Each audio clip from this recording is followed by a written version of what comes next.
तो पिछले सेशन में हम लोगों ने बात किया था कनेक्शन का, ठीक है।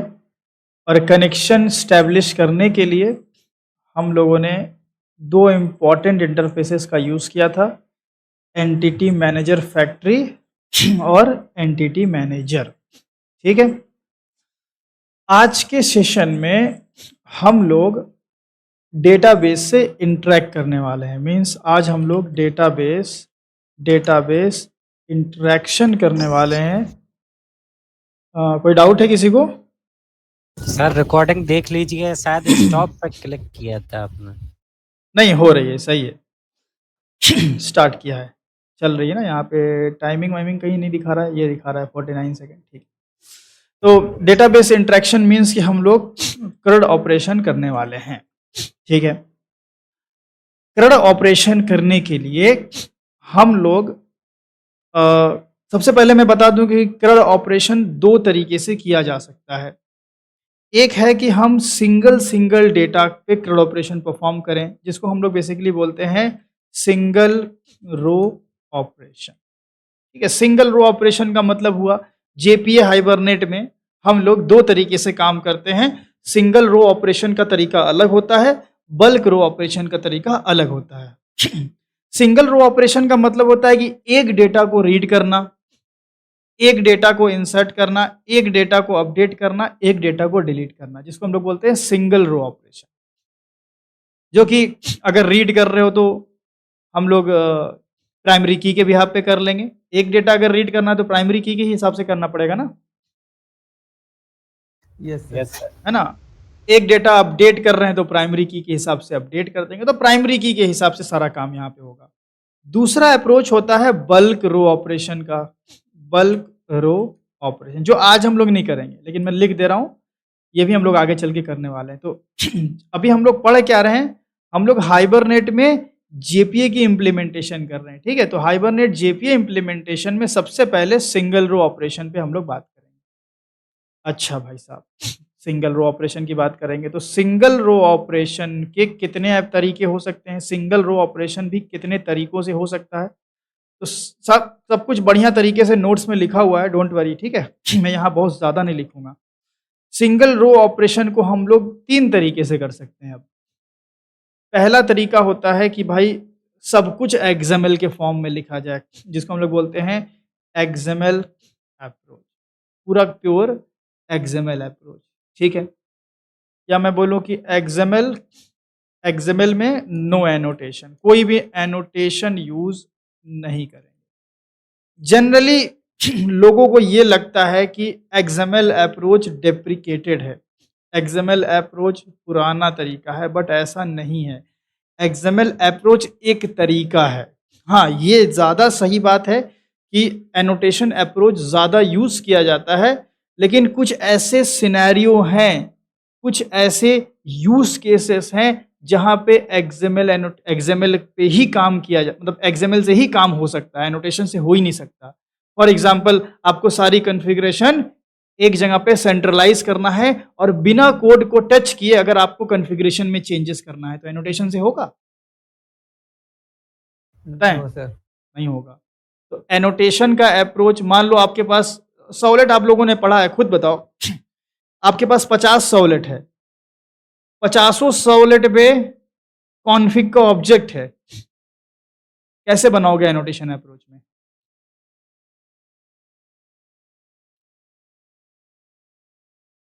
भाई साहब, यही है सब लोग। 50 सॉलेट है, 50 सॉलेट को एनोटेशन अप्रोच से सॉलेट कॉन्फिग बनाना है, कैसे बनाएंगे? व्हाट्सएप @वेब, पे बारी बारी से विजिट करके। बारी बारी विजिट करके @वेब सॉलेट के अंदर हम लोग एनोटेशन देंगे, यस है सर। ना। सर। तो @वेब सॉलेट, अब अगर मान लो कि कुछ चेंजेस करना होगा तो मेरे 50 सॉलेट की कॉन्फ़िगरेशन मेरे 50 फाइल में होगी। कुछ भी मेरे को सॉलिड कॉन्फ़िग में चेंज करना है, जाओ उधर, किसी दूसरे सॉलिड में कॉल करना, वो वाला सॉलिड खोलो। आपका एप्लीकेशन रनिंग फेज में बहुत दिक्कत होती है। और अगर मैं चाहूंगा कि भाई डिसेंट्रलाइज कर दूं, एक जगह सारी कॉन्फ़िगरेशन लिख दूं, तो हम एक्सएमएल में कर लें। तो इसीलिए जब जावा ने अपने सर्वलेट्स के वर्जन को इन्हांस किया है, हम सबसे पहले 2.3 पे काम किए, फिर हमने आपको 4.0 भी डायनेमिक वेब मॉड्यूल पे काम किया। तो हमने क्या बताया कि 4.0 में एक्सएमएल हटा नहीं है, एक्सएमएल भी है प्लस एनओ भी है, एनोटेशन भी है। तो इसीलिए जब कोई भी टेक्नोलॉजी आप पढ़ रहे हो, सबसे पहले एक्सएमएल से पढ़ना बहुत ज़रूरी है, क्योंकि आप नहीं जानते हो कि आपको कंपनी में कौन-सा प्रोजेक्ट पकड़ाया जाएगा, है ना? ज़्यादातर जो आजकल जो क्रिएटर्स हैं, वो एनोटेशन बता करके अपना काम आसान करके कोर्स का ड्यूरेशन कम कर रहे हैं। फ़ायदा उनको है ना, हम एनोटेशन से पढ़ाएँगे एक्सएमएल, अरे एक्सएमएल हटाओ यार, वो बेकार तरीका है, बोल के एनोटेशन का हाइप क्रिएट कर दिया गया है। ठीक है, एनोटेशन में काम बहुत जल्दी हो जाता है, एनोटेशन में क्विकली कॉन्फ़िगरेशन हो जाती है, बस इसका मतलब ये तो नहीं है कि हम एक्सएमएल अप्रोच को बिल्कुल छोड़ दें, ठीक है? तो सही तरीका है कि हम पहले एक्सएमएल अप्रोच को समझें। एक्सएमएल लैंग्वेज एग्नोस्टिक एक लैंग्वेज है, ठीक है? एक्सटेंसिबल मार्कअप लैंग्वेज जो कि बहुत यूज़ होती है इंडस्ट्री में। दूसरा तरीका, अगर हम सिंगल रो ऑपरेशन, मतलब सिंगल रो ऑपरेशन हम कर रहे हैं, तो हम एक्सएमएल के थ्रू कॉन्फ़िगरेशन करेंगे। मतलब हम क्या करेंगे एक्सएमएल के थ्रू? कॉन्फ़िगरेशन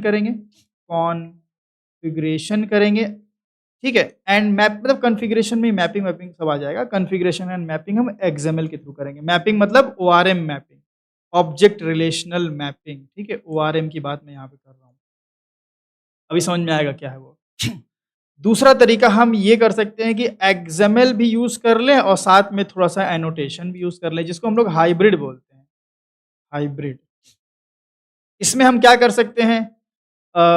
हम कॉन्फ़िगरेशन को एक्सएमएल में कर सकते हैं, ठीक है? कॉन्फ़िगरेशन को हम एक्सएमएल में कर सकते हैं एंड मैपिंग को हम एनोटेशन में कर सकते हैं, ठीक है? वो आप सीखोगे, मैं यहाँ नहीं लिख रहा हूँ, ठीक है? तो कॉन्फ़िगरेशन और मैपिंग हम एक्सएमएल और एनोटेशन को मिक्स करके भी कर सकते हैं। एंड तीसरा वे है जिसमें हम प्योर एनोटेशन का ही काम यूज़ करेंगे, प्योर एनोटेशन ही यूज़ करेंगे, जिसमें नो एक्सएमएल फाइल हम क्रिएट करेंगे, कोई एक्सएमएल फाइल क्रिएट नहीं होगी। तो ये 3 तरीके से, एक प्योरली एक्सएमएल, एक प्योरली एनोटेशन, एक हाइब्रिड, ये 3 तरीके से हम लोग सिंगल रो ऑपरेशन परफ़ॉर्म करना सीखेंगे। कल हम लोगों ने कनेक्शन कर लिया था, अब उसी कनेक्शन पे हम डेटा को इंसर्ट, रीड, अपडेट, डिलीट करेंगे 3 तरीके से। ठीक है? तो सबसे पहले आ जाइए बात करते हैं एक्सएमएल नो एनोटेशन की। ये हमारा हेडिंग हो गया, एक्सएमएल नो एनोटेशन अप्रोच। चलिए, अब यहाँ से पूरा कोड का खेल है, ठीक है? आज ज़्यादा थ्योरी नहीं है, आज सिर्फ कोड ही कोड है, क्योंकि थ्योरी कल सारी हमने बता दी आपको। तो भाई साहब एक्सएमएल नो एनोटेशन अप्रोच करना है, तो आइए सबसे पहले इसी प्रोजेक्ट को कॉपी पेस्ट कर लेते हैं। हाइबरनेट 2 बना लिया हमने। ठीक है, इसमें क्या-क्या किया था हम लोगों ने? मेटा इनफ में परसिस्टेंस डॉट एक्सएमएल किया था। खुल जाओ भाई, खुल जाओ।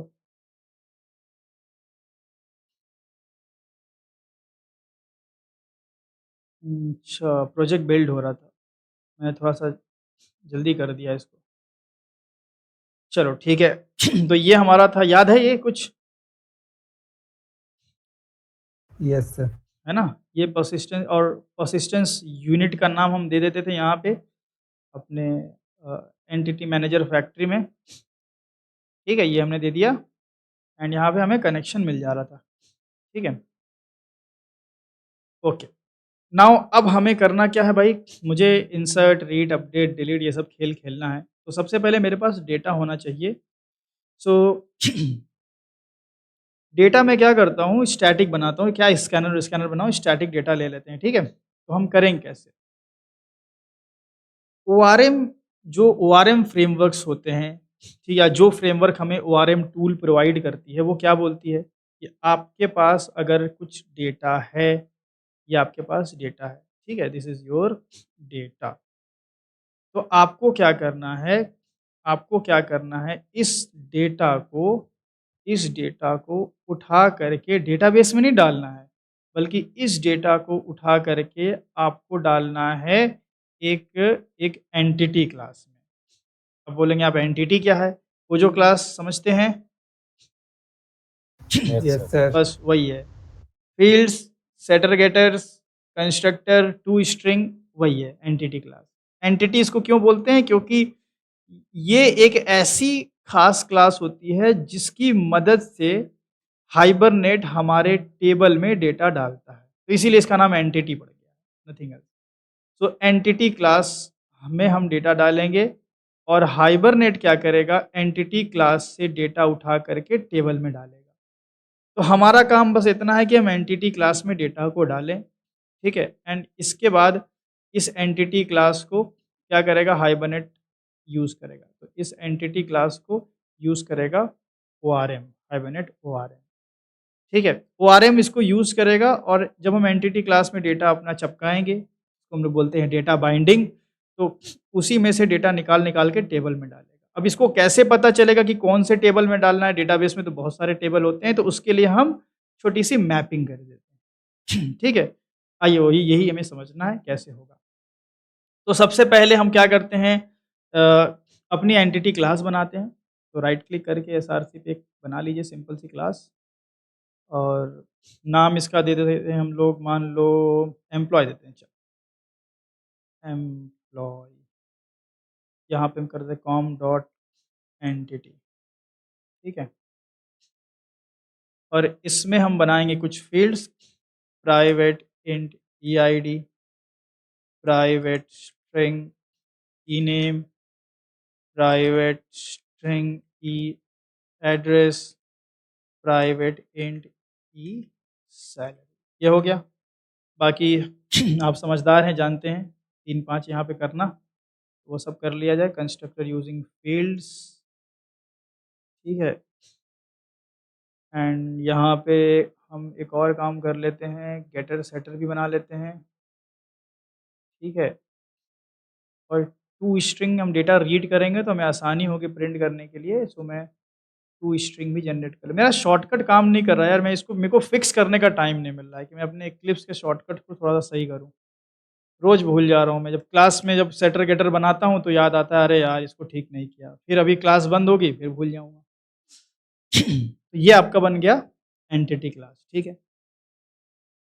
अब एक जावा डेव के लिए भाई एक क्लास बना के उसमें डेटा डालना कोई बड़ी बात नहीं है, तो हम न्यू एम्प्लॉय और यूज़ करेंगे हम इसका कंस्ट्रक्टर, ठीक है? 11 और ये हमने कर दिया मान लो राजू, एड्रेस कर लिया हमने आरसीबी, ठीक है? बहुत ज़रूरी है, क्यों? जीत गई है ना? तो ये हो गया राजू, चलो ठीक है, राजू आरसीबी में है। एंड देन हम यहाँ पे कर लेते हैं एम्प्लॉय। अच्छा भाई साहब, ये आपका बन गया एम्प्लॉय, मतलब आपने डेटा को बाइंड कर दिया। डेटा को बाइंड करने के बाद आपको क्या करना है, एंटिटी मैनेजर का एक मेथड मिलेगा परसिस्ट, परसिस्ट, इसी में आप अपने एम्प्लॉय ऑब्जेक्ट को डाल देंगे, खत्म खेल, हो गया इंसर्ट डेटा। फिर आप बोलेंगे ये कौन सा काम है भाई, मतलब अब यहाँ पे एम्प्लॉय डाला और डेटा इंसर्ट हो गया? यस गुरु, इंसर्ट हो गया। एसक्यूएल क्वेरी लिखना पड़ा? नहीं लिखना पड़ा, कुछ नहीं, सीधा बस आप अपने एम्प्लॉय ऑब्जेक्ट में डेटा डालिए, अपने एंटिटी में डेटा बाइंड कीजिए और आपका जो एंटिटी का रेफरेंस है वो परसिस्ट में डालिए। अब यहाँ से हाइबरनेट का रोल स्टार्ट। हाइबरनेट जाएगा और एम्प्लॉय के अंदर देखेगा और उसके अंदर हमें एक मैपिंग करनी पड़ेगी। ज़रूरी नहीं कि आप एम्प्लॉय के अंदर करें, अभी तो हम एक्सएमएल अप्रोच से करेंगे। तो इस एम्प्लॉय के लिए एक मैपिंग करेंगे जिससे हमारे हाइबरनेट को समझ में आएगा कि इसके अंदर रखा हुआ ये डेटा कौन से टेबल में ले जाना है, टेबल के कौन से कॉलम्स में ये डेटा इंसर्ट करना है। तो वो मैपिंग कैसे करेंगे हम लोग? वो मैपिंग हम अभी एक्सएमएल से करेंगे, तो मेटा आईएनएफ के अंदर ही, या ये तो एक्सएमएल कहीं भी आप बना सकते हो, मेटा आईएनएफ के अंदर ही बना दो। तो राइट क्लिक करके एक एक्सएमएल बनाओ यहाँ पे, ठीक है? एक्सएमएल हमने एक बनाया यहाँ पे, एक्सएमएल फाइल। एंड गाइस मैं आपको बता दूं 740 के बाद मैं किसी को एक्सेप्ट नहीं करूँगा, ठीक है? 7:30 अगर क्लास है तो 7:40 के बाद किसी को एक्सेप्ट नहीं करूँगा। तो आप लोग रेफरेंस मत लगाइएगा बैच में कि सर मेरा दोस्त वेट कर रहा है बाहर, प्लीज़ ले लीजिए। प्लीज़ ऐसा मत कीजिएगा, क्योंकि मैं बहुत दिन से बोल रहा हूँ लेकिन कोई मेरा बात सुन ही नहीं रहा है, तो हमें भी थोड़ा स्ट्रिक्ट होना पड़ेगा, ठीक है? तो यहाँ हम बनाएंगे एक orm.xml, ठीक है। इसका नाम कुछ भी रख सकते हो, हालांकि हम ऑब्जेक्ट को रिलेशनल डेटाबेस से मैप करने वाले हैं इस फाइल के थ्रू। मेरा डेटा ऑब्जेक्ट में है ना, बताइए, Yes, sir. और ले जाना है रिलेशनल डेटाबेस मैनेजमेंट में। अब मेरे ऑब्जेक्ट का डेटा कौन से टेबल में जाइए मैपिंग करनी है, वही मैपिंग हम करने वाले हैं ये XML में, तो इसका नाम हम ORM रख रहे हैं ना, आप कुछ भी वैसा नाम रख सकते हो, ORM.xml। अब XML भाई हमने बताया लैंग्वेज एग्नोस्टिक होती है, कोई इसका सीन तो होता नहीं है, तो हमें इसके अंदर नेम स्पेस और कुछ मेटा डेटा देना पड़ता है जिसको हम स्कीमा वगैरह बोलते हैं, तो वो हम देंगे तो हमें यहाँ पे टैग्स का सजेशन मिलेगा। कहीं से नॉइज आ रहा है, शायद आप लोग देख लें, म्यूट है आप लोग के साइड। तो वो कहाँ से मिलेगा भाई, तो आप सेम ये वाला ही कॉपी कर लेंगे। सेम आपको ना परसिस्टेंस से आप देखोगे यहाँ पे वर्जन है, नेम स्पेस है, स्कीमा लोकेशन है, ठीक है। तो आप एक काम करो, आप यहाँ से ले करके यहाँ तक कॉपी कर लो। देखो मैं बताता हूँ आपको इसको कैसे करना है। ये कर लिया आपने, और परसिस्टेंस की जगह आप यूज़ करेंगे एंटिटी टैग, और यहाँ पे आप नीचे आएंगे और एंटिटी टैग को बंद कर लेंगे, ठीक है। ये आपका एंटिटी टैग हो गया। अब इसमें एरर आ रहा है क्योंकि ये जो इन्फो है वो परसिस्टेंस डॉट एक्सएमएल की है, ना कि ORM की। तो आप यहाँ पे क्या करेंगे, आप परसिस्टेंस के आगे लगा देंगे /ORM। ये आप डॉक्यूमेंटेशन में जाओगे, इंटरनेट पे जाओगे, चैट जीपीटी वगैरह से लिखवा सकते हो। ये चीज़ याद करने की नहीं होती, ये चीज़ लिखी लिखाई मिल जाती है। हाइबरनेट का डॉक्यूमेंटेशन खोलोगे, लिखी लिखी मिल जाएगी, इंटरनेट पे अवेलेबल है, रेडीली अवेलेबल है। बाकी ये आप ऐसे ही छोड़ देंगे। यहाँ पे आप स्कीमा लोकेशन में परसिस्टेंस है, तो आप यहाँ पे परसिस्टेंस /ORM कर देंगे, क्योंकि हम ऑब्जेक्ट रिलेशनल मैपिंग कर रहे हैं। और यहाँ पे भी आप परसिस्टेंस है तो ORM कर देंगे, ठीक है। तो ये आपका हो गया। बाकी बाकी एंटिटी में एरर आ रहा है, सॉरी एंटिटी नहीं रहेगा, एंटिटी मैपिंग रहेगा, एंटिटी मैपिंग्स, और ये एंड विथ एंटिटी मैपिंग्स, ठीक है, परफेक्ट, नो एरर। इस तरीके से सबसे पहले जैसे परसिस्टेंस डॉट एक्सएमएल में हम परसिस्टेंस टैग लगाते थे, जिसके अंदर हम जेपीए की जेपीए से रिलेटेड जो हमें टैग्स मिले हैं डेटाबेस कॉन्फ़िगरेशन को देने के लिए, वो टैग्स यूज़ करते हैं। इसके अंदर दूसरे टैग, इसके अंदर मैपिंग से रिलेटेड टैग यूज़ करेंगे, ठीक है, जो भी टैग मैपिंग से रिलेटेड होंगे। तो एंटिटी मैपिंग के अंदर हम देखो एंटिटी की मैपिंग करें, नाम से समझो, ये मेरी एंटिटी क्लास है, इसी को हम एंटिटी बोल जी रहे हैं ना। सर। अगर ये मेरी एंटिटी क्लास है तो इसी को मुझे मैप करना है रिलेशनल डेटाबेस मैनेजमेंट सिस्टम से, RDBMS से, तो मैं एंटिटी मैपिंग टैग का यूज़ कर रहा हूँ। एंटिटी मैपिंग टैग के अंदर आपको एक टैग मिलेगा एंटिटी, ठीक है, ये टैग मिल गया, ये बड़ा इंपॉर्टेंट टैग है।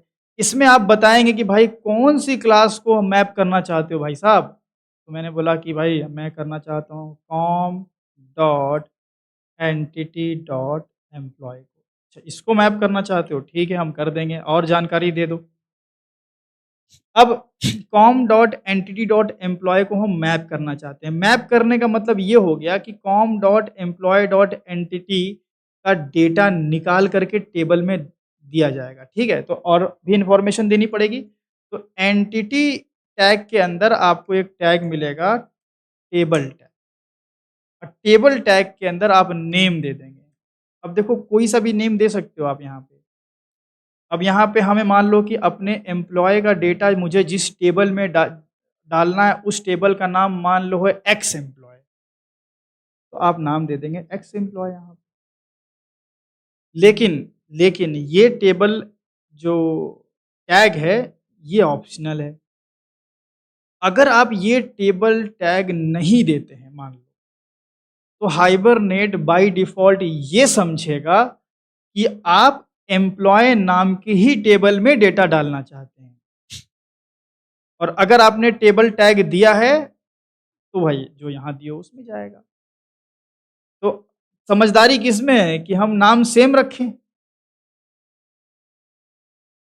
Yes sir. है ना। Yes, sir. लेकिन हर बार ऐसा ज़रूरी नहीं है कि भाई, कई बार ऐसा सिनेरियो आ सकता है कि आपके पास एंटिटी का नाम अलग है, टेबल का नाम अलग है, तब क्या करोगे, तो उस केस के लिए ये तरीका दिया है। तो ये ऑप्शनल है, ठीक है, ये ऑप्शनल है, तो यहाँ कमेंट में करके लिख देता हूँ कि this is optional, this is optional, ठीक है। जो ऑप्शनल होगा मैं उसके सामने से कमेंट करके लिख दूँगा।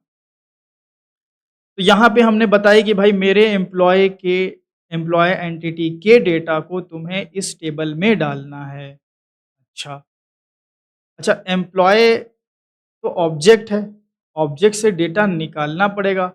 तो ऑब्जेक्ट से डेटा निकालने के लिए वो क्या करेगा भाई? इस एम्प्लॉय के गेटर को चलाएगा इंटरनली। Yes sir. 2 तरीका होता है, एक होता है डायरेक्ट फील्ड को एक्सेस कर सकता है और एक होता है गेटर से एक्सेस कर ले। 2 तरीके होते हैं, फील्ड से भी डायरेक्ट एक्सेस, अगर मान लो कि कोई ऐसी क्लास है जिसमें सेटर गेटर्स है ही नहीं, तो कैसे एक्सेस करेगा? तो आप डायरेक्ट फील्ड से भी एक्सेस करवा सकते हो। वो कैसे भाई? आप यहाँ पे एक हमें एक्सेस नाम का एट्रीब्यूट मिलेगा और यहाँ पे प्रॉपर्टी बाय डिफ़ॉल्ट है, आप फ़ील्ड दे देंगे। तो इसका मतलब डायरेक्ट आपके फ़ील्ड का डेटा खींच लेगा। अब सवाल है यार, मेरी फ़ील्ड तो प्राइवेट है और प्राइवेट का डेटा हम जानते हैं कि एम्प्लॉयी क्लास के बाहर से एक्सेस तो हो नहीं सकता। Yes, sir. तो यस खींचेगा सर। कैसे? तो इसको मैं बता दूं कि ये इंटरनली यूज़ करेगा रिफ्लेक्शन एपीआई। जावा के अंदर एक रिफ्लेक्शन एपीआई होती है।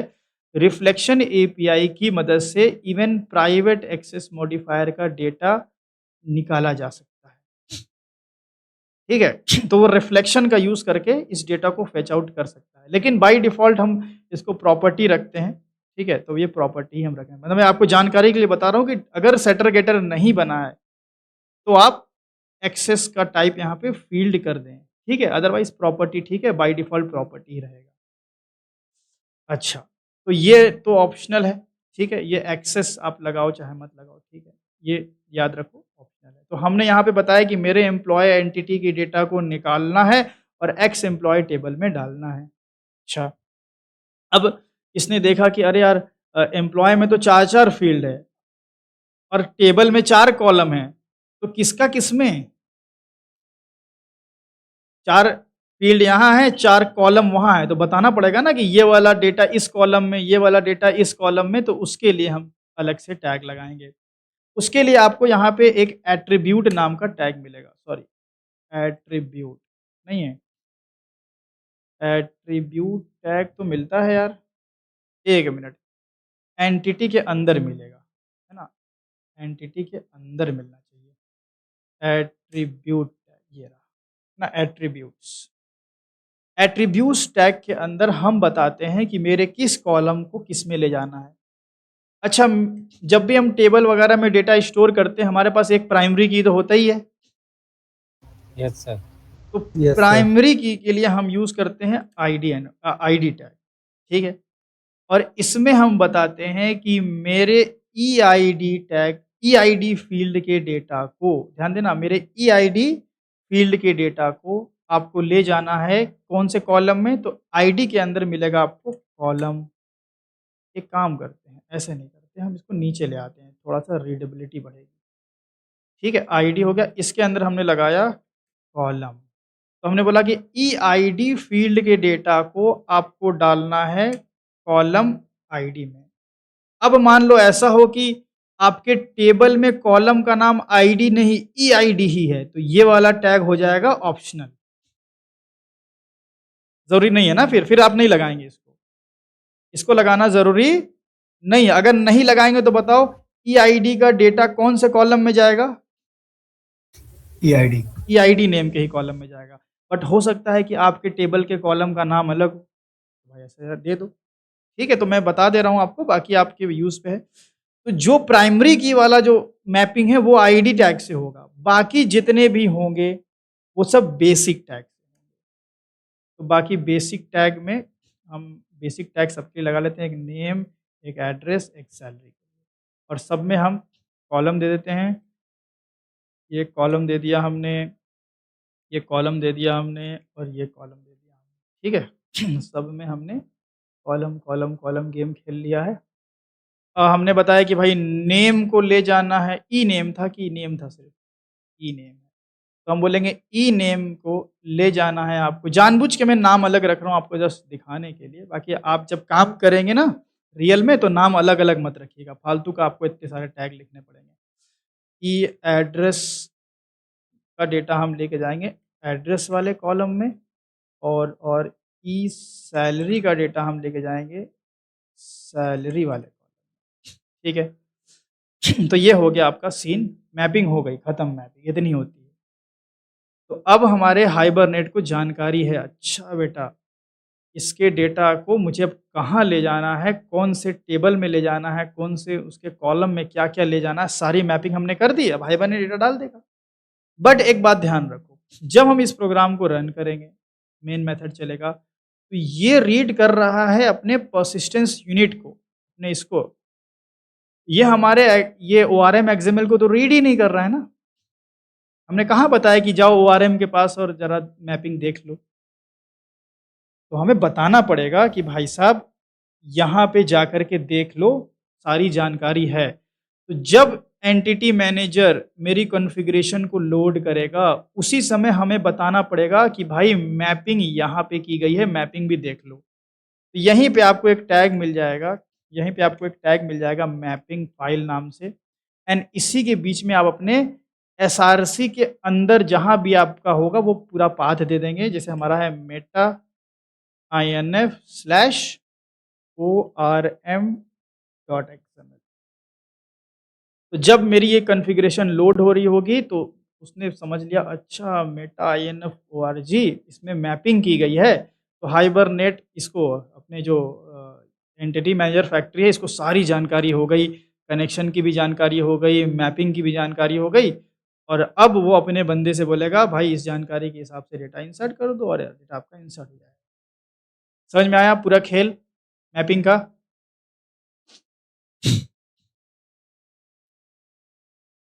जी सर। अब एक खेल यहाँ पे अभी भी बचा हुआ है कि टेबल है ही नहीं हमारे पास। चलो हमने यहाँ पे JDBC:/ करके हम यहाँ पे 3306 है ना, स्लैश करके एक हम डेटाबेस बनाते हैं हाइबर नाम से। अब हाइबर में मेरा कोई ऐसा टेबल है जिसका नाम है एक्स एम्प्लॉय, जिसका नाम जिसमें ID, name, address, salary column हो, तो टेबल हम नहीं बनाएंगे। हम हाइबरनेट इसलिए ही तो पढ़ रहे हैं ताकि हमारा काम आसान हो। तो हम कुछ ऐसी प्रॉपर्टीज़ दे सकते हैं विथ कनेक्शन, हम कुछ ऐसी प्रॉपर्टीज़ दे सकते हैं कि हाइबरनेट मेरे लिए खुद टेबल बनाएगा। टेबल बनाने के लिए हाइबरनेट को एसक्यूएल क्वेरी लिखनी पड़ेगी इंटरनली।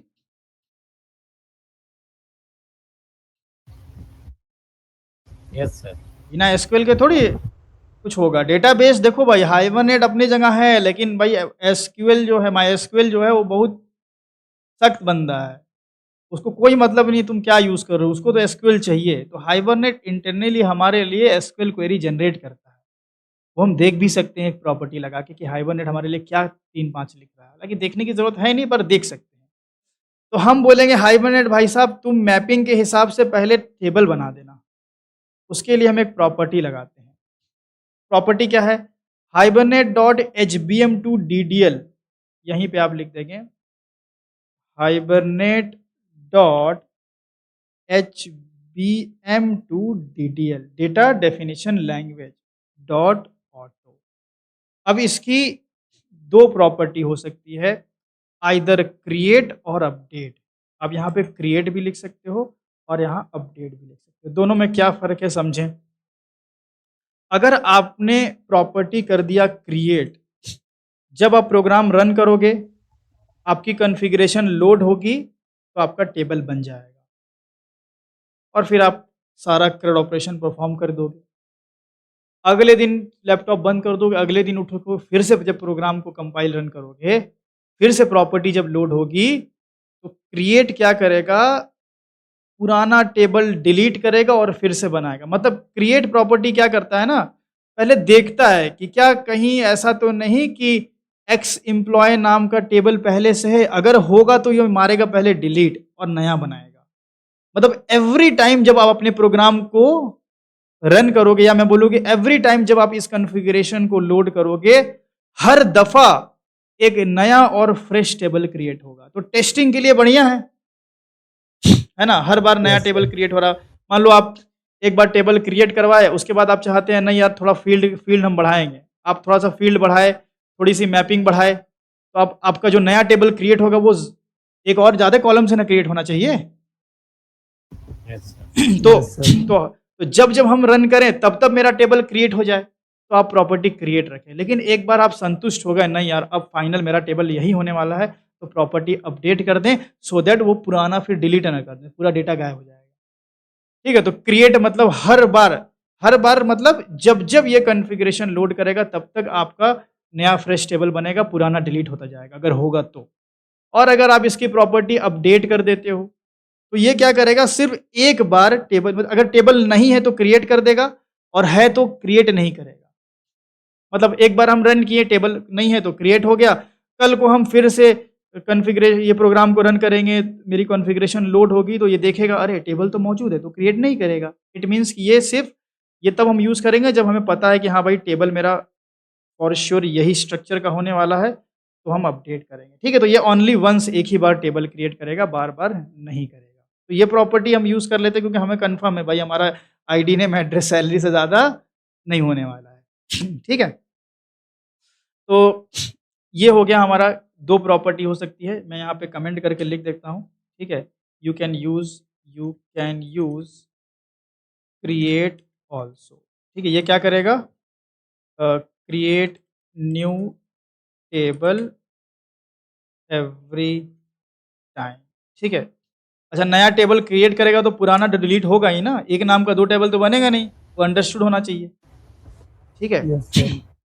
या मैं लिख देता हूँ कि delete old and create new table every time. ठीक है? सर एक नन भी होता है ना वैल्यू? एचबीएम टू डीटेल अगर आपको यूज़ नहीं करना है तो प्रॉपर्टी ही मत लगाओ। है ना? अगर आपको टेबल वेबल मतलब यूज़ ही नहीं करना है तो लगाओ ही मत, कोई ज़रूरत ही नहीं है इतना लिखने की ना फिर। चलिए, ये हो गया। अब क्या करेंगे? अच्छा, जब आप टेबल को क्रिएट करवा रहे होगे, HBM to DDL auto update का मतलब है कि हाइबरनेट आपके लिए टेबल क्रिएट करेगा। जब हाइबरनेट आपके लिए टेबल क्रिएट करेगा, तो हाइबरनेट आपके लिए एसक्यूएल क्वेरी भी लिखेगा। अब आपको एसक्यूएल क्वेरी जो होगी, आपके लिए जो एसक्यूएल क्वेरी हाइबरनेट लिखेगा, आप चाहते हैं कि वो मायस्क्यूएल के इस पर्टिकुलर वर्ज़न के हिसाब से ही क्वेरी लिखे। हो सकता है कि मायस्क्यूएल का कोई वर्ज़न जो आप यूज़ कर रहे हो, वो अलग हो, ठीक है? तो आप चाहेंगे कि भाई परफेक्टली मेरे मायस्क्यूएल के हिसाब से ही क्वेरी जनरेट हो, तो आप डायलेक्ट दे सकते हैं। एक प्रॉपर्टी होती है Hibernate dot dialect, Hibernate dot die DIALECT। Dialect का मतलब ये होता है कि हम हाइबरनेट को ये बताते हैं कि भाई हम कौन-सा मायस्क्यूएल का वर्ज़न यूज़ कर रहे हैं, ठीक है? अब ये डायलेक्ट आप गूगल करोगे तो आपको मिल जाएगा, आप सिंपल org.hibernate.dialect इसके आगे आप अपने मायस्क्यूएल का वर्ज़न देते हो, जैसे हम लोग कौन-सा यूज़ करते हैं? मायस्क्यूएल 5 यूज़ कर रहे थे, 8 कर रहे थे, क्या कर रहे थे? 8। माइस 8 तो मायस्क्यूएल 8 डायलेक्ट बस इतना लिख देना है। बाकी आपको अगर अपने अपने मायस्क्यूएल के ओरेकल के वर्ज़न का डायलेक्ट चाहिए, आप गूगल कर लो, चैटजीपीटी कर लो, डायलेक्ट आपको मिल जाएगा। ये सिंटैक्स ऐसे ही रहता है। तो ये जानना ये ज़रूरी है कि ये करता क्या है? ये हमारे मायस्क्यूएल के वर्ज़न के हिसाब से एफिशिएंट क्वेरी जनरेट करेगा। ठीक है? ये हो गई हमारी 2 प्रॉपर्टी। अब एसक्यूएल क्वेरी हाइबरनेट इंटरनली लिखता है, वो हमें नहीं दिखता है, लेकिन आप चाहते हैं नहीं भाई हम देखना चाहते हैं, क्यूरियोसिटी अगर आपके अंदर है तो आप एक और प्रॉपर्टी लगा सकते हो, जो आपको दिखाएगा कि हाइबरनेट आपके लिए एसक्यूएल क्या राइट कर रहा है। तो उसके लिए हम क्या कर लेंगे show show yes under sir. SQL SQL है डॉट एसक्यूएल है या हाइबरनेट शो एसक्यूएल होगा ना? Yes hibernate sir. Dot show underscore S और इसकी वैल्यू होती है ट्रू। अगर मतलब ट्रू फॉल्स तो आप ट्रू कर दें, आपको दिखने लगा। फॉल्स करना है तो लिखो ही मत ना फिर। ये आपकी इतनी सारी प्रॉपर्टी हो गई, ठीक है? ये 3 प्रॉपर्टी हमने एक्स्ट्रा ऐड ऑन करी है और ये तीनों में से सबसे इम्पोर्टेंट हम बोले तो ये वाली है, ठीक है? ये आपके लिए टेबल ऑटोमेटिक क्रिएट कर देगा। टेबल कैसा क्रिएट करेगा? टेबल आपके इस एंटिटी के हिसाब से क्रिएट करेगा। जैसे आपने जो कॉलम का नेम दिया होगा, जो नेम दिया होगा, इन हिसाब से क्रिएट कर देगा। इसमें आप अगर देखोगे, इसमें तो और भी आपको ऑप्शन मिलेगा। जैसे मान लो ये नेम वाले में आ जाओ। अब नेम जो है वो बाय डिफ़ॉल्ट 255 लेंथ बना देगा। हम चाहेंगे नहीं भाई, लेंथ जो है वो रखा जाए हम लोग नेम की 30, ठीक है? एड्रेस की लेंथ रखा जाए मान लो 100, तो ऐसा भी कर, ठीक है? बाकी और भी आपको यहाँ पे मिल जाएगा। जैसे यूनिक को ट्रू कर दिए तो यूनिक मिल जाएगा। ये सब एनोटेशन अप्रोच में भी मिल जाता है, एक्सएमएल में मिल जाता है, आप इसको एक्सप्लोर कर सकते हो, ठीक है? तो इस तरीके से आपने जानकारी दे दी। तो टेबल क्रिएट होगा एक्स एम्प्लॉय नाम का, जिसमें 4 कॉलम होंगे। क्योंकि ये आईडी है तो आईडी ऑटोमेटिक प्राइमरी की बन जाएगी आपकी, ठीक है? क्रिएशन के समय। बाकी ये बनेगा varchar 30, ये बनेगा आपका एड्रेस 100 का, और सैलरी बेसिक इंट बन जाएगी आपकी। ठीक है, समझ में आ गया? जी सर। अब हम लोग आइए रन करते हैं। अच्छा, रन नहीं करते हैं अभी। हाँ, यहाँ तो कर दिए हैं ना हम लोग काम, तो चलो ठीक है। अच्छा हाँ, एक और चीज़, अभी इंसर्ट नहीं होगा डेटा। डेटा इंसर्ट इसलिए नहीं होगा क्योंकि जब हम जेडीबीसी में डेटा को इंसर्ट करते थे तो वहाँ पे आप मुझे बताइए कि जेडीबीसी में बाय डिफ़ॉल्ट जो ऑटो कमिट होता है, वो ट्रू होता है कि फ़ॉल्स होता है? ट्रू होती है। ट्रू होता है। तो इसलिए हमें कमिट वमिट नहीं करना पड़ता, हम डायरेक्ट एग्जीक्यूट अपडेट करते हैं, डेटा घुस जाता है अंदर। फिर मुझे Yes, अगर sir. ट्रांजैक्शन मैनेजमेंट करना होता था तो हम क्या करते थे? सेट False ऑटो होता कमिट, डॉट का मेट। हाँ, सेट ऑटो कमिट फॉल्स करके कमिट रोलबैक वाला खेल खेलते थे। तो हाइबरनेट ये जानती है कि भाई ट्रांजैक्शन मैनेजमेंट एंटरप्राइज लेवल पे ट्रांजैक्शन मैनेजमेंट किया जाता है, तो इसने अपने आप को by default auto commit true नहीं रखा है, ये ऑटो कमिट फॉल्स ही रहता है। तो आपको कमिट करोगे तभी डेटा इंसर्ट होगा। नॉन सेलेक्ट ऑपरेशन में कमिट करना पड़ता है। तो भाई ऑटो कमिट वाला ऑप्शन कैसे मिलेगा? एंटिटी मैनेजर से आपको मिलेगा एक गेट ट्रांजैक्शन, ठीक है? यहाँ से आप ट्रांजैक्शन निकाल लें, एंड इसी ट्रांजैक्शन से हम क्या करेंगे, यहाँ से कमिट वाला कमिट या रोल बैक करेंगे। तो सबसे पहले ट्रांजैक्शन बिगिन करेंगे। यहाँ से मेरा ट्रांजैक्शन स्टार्ट हुआ, सारा डेटा हमारा पर्सिस्ट हो गया। पर्सिस्ट होने के बाद हमने क्या कर दिया? ट्रांजैक्शन से कमिट कर दिया। तो ये कमिट वाला सीन है। अगर कोई एक्सेप्शन आएगा तो आप रोल बैक भी कर सकते हो, ठीक है? तो इस तरीके से कमिट कर दिया, और यहाँ पे ईएम प्रिंट करने के बजाय हम कर देते हैं डेटा इंसर्टेड सक्सेसफुली। इस तरीके से हमारा डेटा इंसर्ट हो जाएगा। अगर सब कुछ ठीक होगा तो, बाकी तो ठीक-ठाक तो लग ही रहा है, ठीक है? परसिस्टेंस एक्सएमएल एक बार देख लें, मैपिंग वैपिंग की है ना हमने, मैपिंग करी है। चलो रन करते हैं, बाकी देखते हैं। बाकी हाँ, एक एक चीज़ तो भूल ही गए हम। यहाँ पे आओ, तो हाइबर नाम का डेटाबेस भी तो होना चाहिए। तो आइए हाइबर भाई साहब को बना यस लेते सर। हैं। एक हाइबर बना लिया जाए, ठीक है? हाइबर बन गया। अब आइए हम लोग यहाँ पे आते हैं, राइट क्लिक करते हैं एंड रन जावा एप्लीकेशन।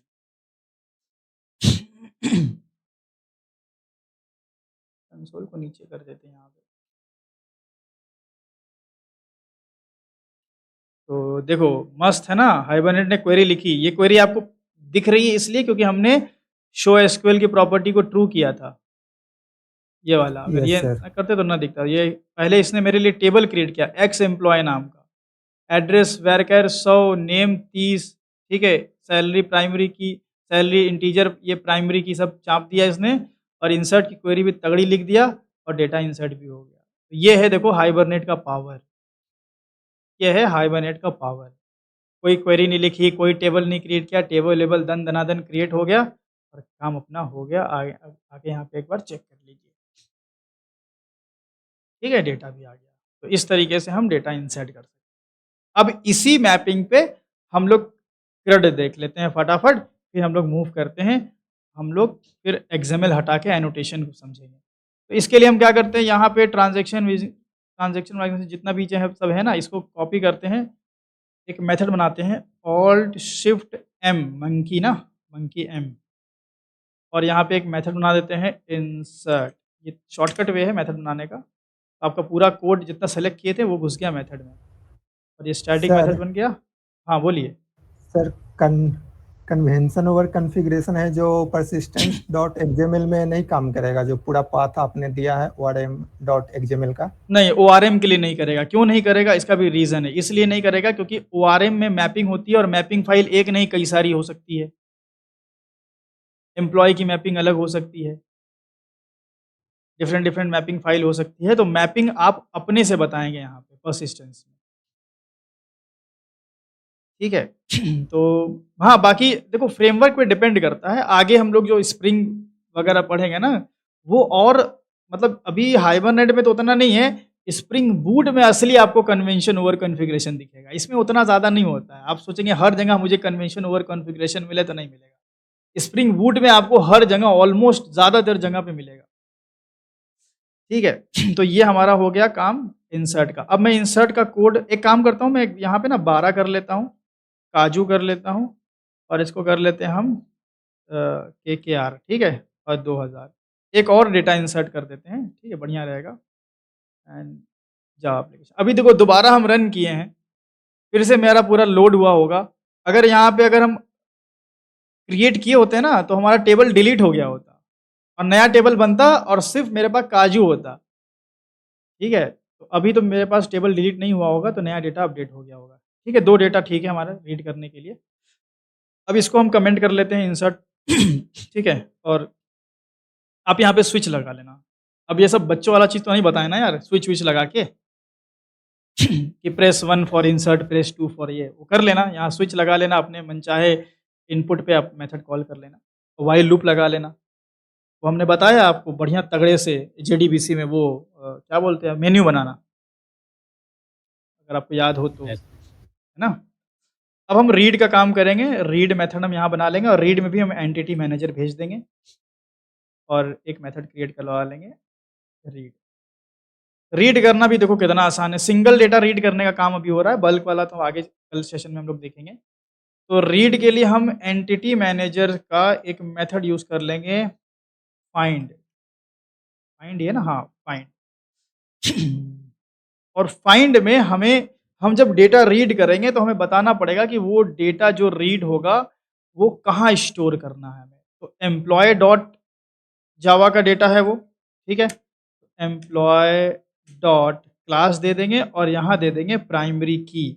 11 और 12 हमारे पास है, मैं 11 को रीड कर रहा हूँ, और यहाँ पे आपको मिल जाएगा एम्प्लॉय ऑब्जेक्ट। सोचो कितना काम हाइबरनेट ने यहाँ किया, आप सोच सकते हो।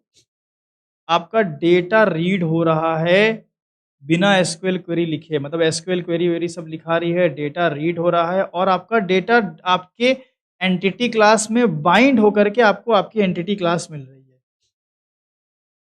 ऐसा नहीं है कि फुटकर तरीके से आपको डेटा स्ट्रिंग और इंटीजर में मिल रहा है, नेम मिल रहा है स्ट्रिंग में, एड्रेस दूसरे स्ट्रिंग में, सैलरी इंट में, ऐसा तो नहीं मिल रहा है ना। डेटा बाकायदा बाइंड होकर मिल रहा है।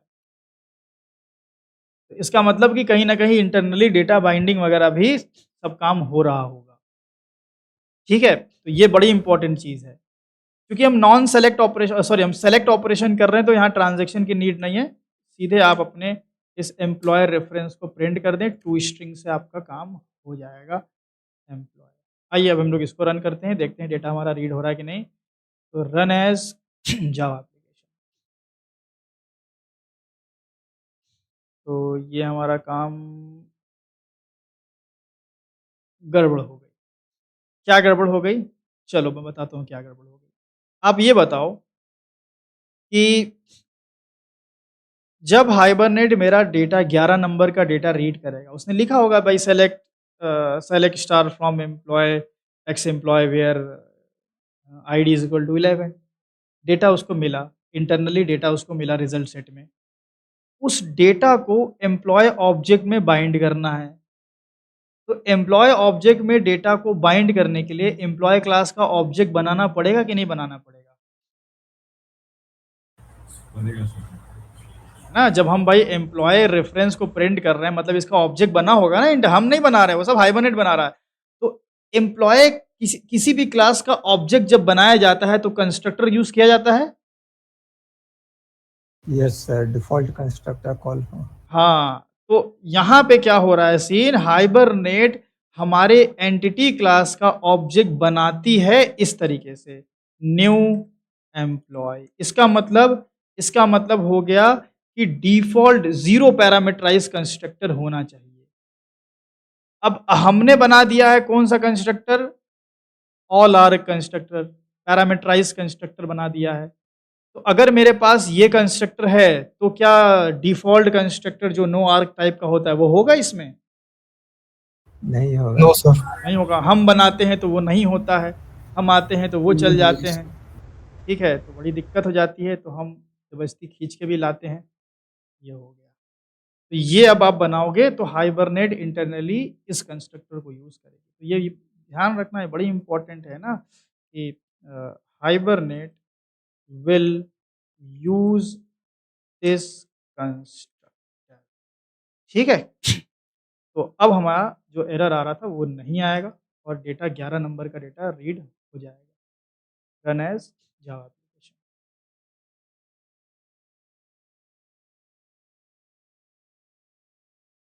ये देखो आ गया मस्त आपका। ये हम लोग शो एसक्यूएल लिखे हैं इसलिए ये कचरे जैसा दिख रहा है, तो उसको इग्नोर करो, आपको डेटा यहाँ मिला हुआ है परफेक्ट। ठीक है, तो इस तरीके से हम सिंगल डेटा को रीड कर सकते हैं, सिंगल डेटा को इंसर्ट कर सकते हैं। चलिए आगे बढ़ते हैं, कमेंट किया जाए। अब आप रीड करके देख लेना, 12 भी रीड होगा, सब रीड होगा। सर कंस्ट्रक्टर है जो डिफॉल्ट कंस्ट्रक्टर है जो सिर्फ सिलेक्ट ऑपरेशन में ही नीड रहेगा। हाँ, सेलेक्ट में इससे पहले कंस्ट्रक्टर नहीं बनाए थे तो इंसर्ट हुआ था ना, यस सर, तो फिर काहे पूछे? कुछ उसमें और चीजें गलत है। कुछ चीजें दिमाग अपने से भी लगाना चाहिए कि अभी हमारे पास 0 पैरामीटराइज कंस्ट्रक्टर नहीं था, फिर भी डेटा इंसर्ट हुआ था, तो पूछना ही नहीं है। यहाँ कहाँ कहीं ऑब्जेक्ट बन रहा है एम्प्लॉय का, यहाँ तो हम बना रहे हैं, हम जैसे चाहे वैसे बना लें, है ना। चलिए अब आएंगे हम लोग नेक्स्ट पे, डिलीट पे, या अपडेट पहले कर लेते हैं फिर डिलीट करते हैं। अपडेट, एंटिटी मैनेजर तो भेजना ही पड़ेगा। एंटिटी मैनेजर ही है ना वो अ, बंदा जो सब काम करता है अपने लिए मतलब हैवी टास्क नहीं, ये लेन देन वाला टास्क। चलो भाई, अब हमें करना है अपडेट। अपडेट करने का जो तरीका है वो क्या है भाई, देखो अपडेट करने से पहले डेटा आपको रीड करना है। मान लो मुझे 11 नंबर की सैलरी अपडेट करनी है, तो सबसे पहले हम ये चेक करेंगे कि 11 नंबर है भी कि नहीं है। हमने फाइंड कर लिया, 11 नंबर मिला, ठीक है। फिर हमने बोला कि अगर 11 नंबर नहीं होगा तो एम्प्लॉय में ऑब्जेक्ट ही नहीं आएगा, नल आएगा, तो हम बोलेंगे if employ not equal to null. इसका मतलब 11 है ना भाई साहब, यस सर, और एल्स में चढ़ा देंगे डेटा नॉट फाउंड। अब वो आप स्कैनर वगैरह से ले लेना 11 नंबर, हम डायरेक्ट सब ले रहे हैं, ठीक है। सिस आउट कर दिया हमने यहाँ पे, डेटा नॉट फाउंड। अच्छा, अगर डेटा है तो अपडेट किया जाए। क्या अपडेट करना है आपकी चॉइस है, हम सैलरी मान लो अपडेट करते हैं, तो न्यू सैलरी हमें लेना है। तो हम इसी एम्प्लॉय ऑब्जेक्ट जो हमें मिला है ना, इसमें आप सेट करके पहले ऑब्जेक्ट को आप अपडेट कर दें, सेट ई सैलरी कर दें। पहले सैलरी कितनी थी यार, 11 की है यहाँ पे 1000 थी, हमने कर दिया भाई प्रमोशन कर दिया, जीत गया ना ये लोग, 8000 कर दिया। चलो भाई ठीक है। एम्प्लॉय ऑब्जेक्ट, अच्छा एम्प्लॉय ऑब्जेक्ट अपडेट करने से हमारा उधर अपडेट नहीं हो जाएगा, हमें ट्रांजैक्शन कमिट ओमिट करना पड़ेगा। तो हम क्या करेंगे, एंटिटी मैनेजर डॉट एक मेथड चलाएंगे मर्ज, और मर्ज में अपना ये रेफरेंस पास कर, तो ये डेटा अपडेट कर देगा। लेकिन वही ट्रांजैक्शन फिर अगेन हमें बिगिन करना पड़ेगा, और ट्रांजैक्शन हमें क्या बोलते हैं उसको, कमिट करना पड़ेगा। तो यहाँ पे आइए, यहाँ कहाँ पे, हाँ मर्ज के ऊपर यहीं पे ट्रांजैक्शन को बिगिन कर लीजिए और ट्रांजैक्शन को यहाँ कमिट कर लीजिए। अच्छा, आपने एक चीज़ ध्यान दी, हमने इंसर्ट कर लिया, पूरा कोड इंसर्ट का लिख दिया, पूरा रीड का लिख दिया, पूरा अपडेट का लिख दिया, पूरा कनेक्शन वनेक्शन सब हो गया, कहीं भी यार ज़बरदस्ती ट्राई कैच नहीं बोल रहा लगाने के लिए। Yes sir. यस कहीं सर। भी चेक्ड एक्सेप्शन नहीं है, क्योंकि चेक्ड एक्सेप्शन यहाँ पे मतलब ये समझा गया है कि यार चेक्ड एक्सेप्शन हटाया जाए, क्योंकि उससे डेवलपर्स को ज़बरदस्ती ट्राई कैच लगवाते हैं हम, ठीक है? और अगर एक्सेप्शन आएगा तो डेवलपर्स लगा ही लेगा। तो अगर चेक्ड एक्सेप्शन नहीं दिखा रहा है आपको, तो इसका मतलब ये नहीं कि आप ट्राई कैच नहीं लगाएँगे। अच्छी प्रैक्टिस यही होती है कि आप हमेशा ट्राई कैच का यूज़ करें, ठीक है? जेडीबीसी में तो ज़बरदस्ती लगवाता है, पकड़-पकड़ के, "ए इधर आओ पहले तुम लगाओ, नहीं तो फिर आगे नहीं बढ़ने देंगे।" पर यहाँ ऐसा नहीं है। ठीक है, तो ये आपने ट्रांज़ैक्शन को बिगिन किया, ट्रांज़ैक्शन को कमिट किया एंड यहाँ मर्ज किया, और यहाँ पे हम सिंपल कमिट करने के बाद लिख देंगे डेटा अपडेटेड सक्सेसफुली, ठीक है? Data updated successfully. तो आइए अपडेट को चेक किया जाए। अपडेट हमने कॉल किया हुआ है, राइट किए, रन किए जावा एप्लीकेशन। तो पहले 2 क्वेरी चलेगी ना यहाँ, पहले रीड मारेगा। देखो पहले इसने सेलेक्ट किया, फिर अपडेट किया और डेटा अपडेट हुआ। आइए देख लेते हैं ज़रा चेक करके। अभी 1000 है, रिफ्रेश करके देखते हैं। 8000 है ना? मस्त इंक्रीमेंट हो गया 8 गुना। चलो बढ़िया है। तो इस तरीके से अपडेट करेंगे। बाकी डिलीट का भी बिल्कुल ऐसे ही होगा। तो डिलीट के लिए हम क्या कर लेंगे, एक डिलीट का मेथड बना लेंगे, एंटिटी मैनेजर भेज देंगे और यहाँ पे ये वाला ही काम पूरा चिपका लीजिए। कॉपी कीजिए एंड कीजिए पेस्ट, और यहाँ पे आपको क्या करना है, सबसे पहले जो डेटा डिलीट करना है उसको आप खोजें। खोजने के बाद चेक करें वेदर इट इज़ अवेलेबल और नॉट। नहीं अवेलेबल है तो नॉट फाउंड आएगा, अदरवाइज़ इफ चलेगा। ट्रांज़ैक्शन को बिगिन कीजिए और सेट वेट नहीं करना है, सीधे रिमूव करना है। तो आपको एक मेथड मिलेगा रिमूव, खत्म किया, हो गया।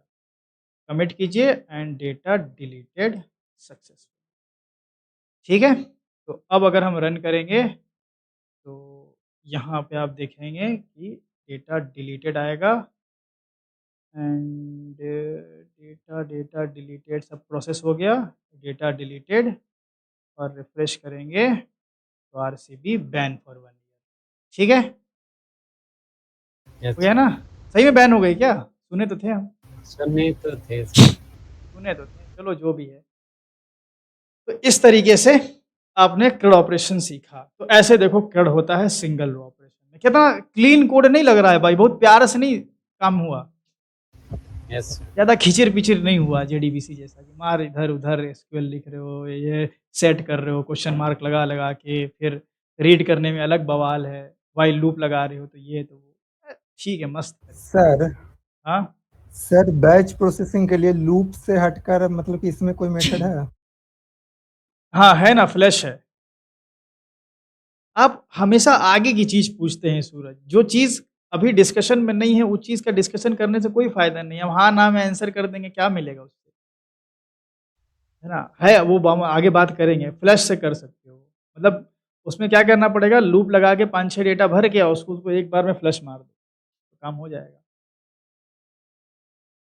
तो चलो ये काम हो गया आपका, CRUD आपने सीख लिया, इसको भी हम कमेंट कर लेते हैं। अब हम इसी को थोड़ा-सा अब मतलब अपग्रेड नहीं बोलेंगे हम उसको, हम बोलेंगे कि इसी को हम दूसरे अप्रोच पे ले जाएँगे, ठीक है? दूसरे अप्रोच पे ले जाएँगे, एक्सएमएल नो एनोटेशन आपने देख लिया, इसमें हम कुछ लिखे नहीं, सब आज देखो सारा कोड ही कोड है, थ्योरी है नहीं, है ना? पूरा कोड ही कोड है, चलो, तो ये आपका हो गया। अब दूसरा हम लोग एक्सएमएल एनोटेशन, इसको हटा ही देते हैं, फिर कुछ लिखना ही नहीं है तो। ये वाला आपका हो गया, अब एक्सएमएल एनोटेशन हाइब्रिड वाला देखते हैं। हम यहाँ पे क्या करेंगे, हम यहाँ पे orm.xml को रिमूव करेंगे। तो एक काम करते हैं ना, इस प्रोजेक्ट को रखते हैं भाई प्यार से, आपको नोट्स में देना है। इसको कॉपी कर लेते हैं, पेस्ट कर लेते हैं, HVN3 बना लेते हैं। ये हमें आपको देना है तो वो अलग से रख लेते हैं। बिल्ड हो गया प्रोजेक्ट, चलो। अब इसमें हम जो भी चाहें तो 3-5 कर सकते हैं। तो ओपन कर लेते हैं, लॉन्च एंटिटी persistence.xml और ORM को करेंगे डिलीट। चलो, क्योंकि मैपिंग हम डायरेक्ट अपने एंटिटी क्लास में कर सकते हैं। ये ज़्यादा क्विक तरीका है, डिसेंट्रलाइज तरीका तो नहीं है बट क्विक अप्रोच है। तो अब हम भाई जब मेरे पास कोई orm.xml नहीं है, तो जब मेरी कॉन्फ़िगरेशन लोड हो रही होगी, तो हम थोड़ी बोलेंगे कि भाई orm.xml मैपिंग है। ना, हम बोलेंगे कि मैपिंग इस क्लास में है, इसी एम्प्लॉय क्लास में ही मैपिंग है। तो उसके लिए यहाँ पे एक क्लास नाम का टैग लगेगा और इसी में आप दे देंगे अपनी क्लास की लोकेशन। क्या है लोकेशन भाई? कॉम, सॉरी हाँ, नहीं यार ऐसे नहीं, क्लास के अंदर देंगे ना यहाँ पे। अ, अ, 1 मिनट, क्लास में कहाँ पे दिया जाएगा? इसी में दे दें? चलो, com dot entity dot dot employ. ठीक है, इसका मतलब ये हो गया कि जब आपका एंटिटी मैनेजर फैक्ट्री कॉन्फ़िगरेशन को लोड कर रहा होगा, तो उस दौरान उसको समझ में आ जाएगा, अच्छा बेटा मैपिंग की गई है क्लास में। तो इसी में हमें मैपिंग कर देनी है। तो ये हमें सबसे पहले हमें इस क्लास को as a entity class treat करवाना होगा। एंटिटी क्लास मतलब जिसमें हमने डेटाबेस की मैपिंग करवाई है। तो एंटिटी का ठप्पा लगाने के लिए हम लगा देते हैं @एंटिटी। जैसे कि हम लोग orm.xml में एंटिटी मैपिंग टैग लगाते थे, यहाँ पे एंटिटी एनोटेशन लग गया। अच्छा, सिर्फ एंटिटी एनोटेशन लगाओ, तो इसका मतलब हुआ कि आप एम्प्लॉय क्लास के डेटा को आप एम्प्लॉय टेबल में ही डालना चाह रहे हैं। बट हमारे केस में हम एक्स एम्प्लॉय में डालना चाह रहे हैं। तो एक एनोटेशन मिल जाएगा, टेबल एनोटेशन। अच्छा, एक बात आपको ध्यान दे देना, एक बात आप ध्यान देना, मैं देखो एंटिटी एनोटेशन जैसे लगाए एंटिटी, तो ये आपको एंटिटी एनोटेशन 2 जगह से क्यों मिल रहा है? org हाइबरनेट से भी और जावाएक्स पर्सिस्टेंस से भी। जेडीई का इम्प्लीमेंटेशन है, हाइबरनेट का भी है। हाँ, ये इसका अपना वाला है ना, ये नेटिव एपीआई का। Yes sir. यस तो अभी हम दोनों का काम अलग अलग है क्या सर? नहीं, काम अलग-अलग नहीं, सब सेम ही काम है। काम एक ही है, उनकी इम्प्लीमेंटेशन अलग है। ठीक है, तो हम जब अभी हम नेटिव एपीआई पढ़ेंगे तो भी हम यही काम सेम एंटिटी करेंगे, हम org हाइबरनेट से चाँप देंगे उधर। यहाँ पे जावाएक्स पर्सिस्टेंस। हम लोग जब पढ़ाई किए थे, हम लोग को गजब बेवकूफ़ बनाया गया था। हम लोग को पता है क्या बोला गया था? हम लोग जब हम पूछे थे सर ये डबल एनोटेशन आ रहा है तो क्या किया जाए? तो वो क्या बोले? दोनों में से कोई भी तुम एनोटेशन, दोनों में से कोई भी इम्पोर्ट कर सकते हो। वो हाइबरनेट से करो ज़्यादा सही है, अगर कोई एनोटेशन हाइबरनेट से नहीं मिलेगा तो जेपीए से मार देना। मतलब जावेक्स से मार देना। तो हम लोग अच्छा ठीक है, समझ में आ गया। फिर बोल दिया गया कि ये हाइबरनेट वाला ज़्यादा पावरफुल है, वो वाला कमज़ोर है, ऐसे-ऐसे करके कोई पोर्टेबिलिटी नहीं, कुछ नहीं, ऐसे ही मतलब आज समझ में आता है मतलब कि क्या ही मतलब हम लोगों को बेवकूफ़ बनाया गया था। क्या पढ़े थे भाई कचरा। बड़ी धोखेबाज़ी चल रहा है भाई इंडस्ट्री में। ख़ैर, तो यहाँ पे हम लोग टेबल एनोटेशन जावाएक्स पर्सिस्टेंस से उठा लेंगे और यहाँ लगा लेंगे नेम और नेम में डाल देंगे अपने उस टेबल का नाम जिसमें हम लेके जाना चाहते हैं, हमारे केस में एक्स एम्प्लॉय। तो ये वाला जो एनोटेशन है, सॉरी, ये वाला जो एनोटेशन है, ये ऑप्शनल होगा, यस सर। Yes sir. है ना? अगर आपका टेबल का नेम अगर सेम है, तो ये नहीं लगाएँगे आप, ठीक है? अच्छा, अब भाई पता चल गया कि इस एंटिटी के डेटा को मुझे इस टेबल में ले जाना है। अब कॉलम की बारी आई, तो आईडी के लिए जो प्राइमरी की है उसके लिए @id मिलेगा। अगेन आपको ये आईडी यहीं से उठाना है जावाएक्स से, ठीक है? और बाकी के लिए आपको कोई एनोटेशन लगाने की ज़रूरत नहीं है। मतलब कुल मिला के देखा जाए, अगर आपके टेबल का नाम और आपके आपके एंटिटी क्लास का नाम और आपके फ़ील्ड का नाम एग्ज़ैक्टली अगर सेम है आपके टेबल के नेम और कॉलम के नेम से, आई विल रिपीट, ध्यान सुन लीजिए। अगर आपके एंटिटी क्लास का नाम और उसके फ़ील्ड का नाम एग्ज़ैक्टली सेम है टेबल के नाम और उसके कॉलम के नाम के, तो एंटिटी और आईडी एनोटेशन काफ़ी है बस। लेकिन चूँकि हमने जानबूझ के भाई लफड़ा पाल लिया है अलग-अलग करके, क्योंकि हमें बताना है, तो यहाँ पे कॉलम एनोटेशन लगेगा। जावाएक्स से उठा लेंगे और यहाँ पे हम लोग अगेन कॉलम का नेम दे देंगे जो कि हमारे केस में था आईडी। तो समझ जाएगा ईआईडी फील्ड की डेटा को आईडी कॉलम में ले जाना है और बाकी हर जगह आपको कॉलम एनोटेशन दे देना। रीडेबिलिटी के लिए मैं थोड़ा स्पेस ले देता हूँ एंड यहाँ पे हो जाएगा नेम, यहाँ पे हो जाएगा एड्रेस और यहाँ हो जाएगा सैलरी।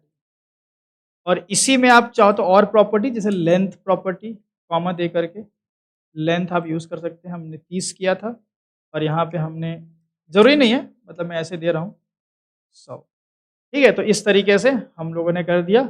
तो अब अगर आपका वैसे तो टेबल हमने क्या करके रखा था भाई, अपडेट करके रखा था, तो टेबल तो हमारा दोबारा से बनेगा नहीं। अगर क्रिएट कर देंगे तो रीरन करेंगे तो नया टेबल ही बन जाएगा आपका। करके दिखाएं वही, चलो क्रिएट कर। अब जो टेबल आपका बनेगा वो इसके हिसाब से बनेगा। अच्छा, उसको इसके प्रूफ के लिए कि टेबल दोबारा बना है, मैं इसका स्ट्रक्चर आपको दिखाऊं। इस टेबल के स्ट्रक्चर में अगर आप देखोगे तो एड्रेस की लेंथ 100 है ना। अच्छा, एक काम करते हैं, यहाँ पे हम 200 कर लेते हैं। अब जो आपका टेबल बनेगा इस एंटिटी क्लास के बिहाफ पे बनेगा, क्योंकि हमने भाई करके रखा हुआ है क्रिएट, तो पहले टेबल डिलीट होगा फिर से बनेगा। तो इस तरीके से हम मैपिंग पूरी की पूरी एनोटेशन में कर सकते हैं, मैपिंग पूरी की पूरी एनोटेशन में कर सकते हैं और कॉन्फ़िगरेशन हमने अभी भी एक्सएमएल में रखा हुआ है।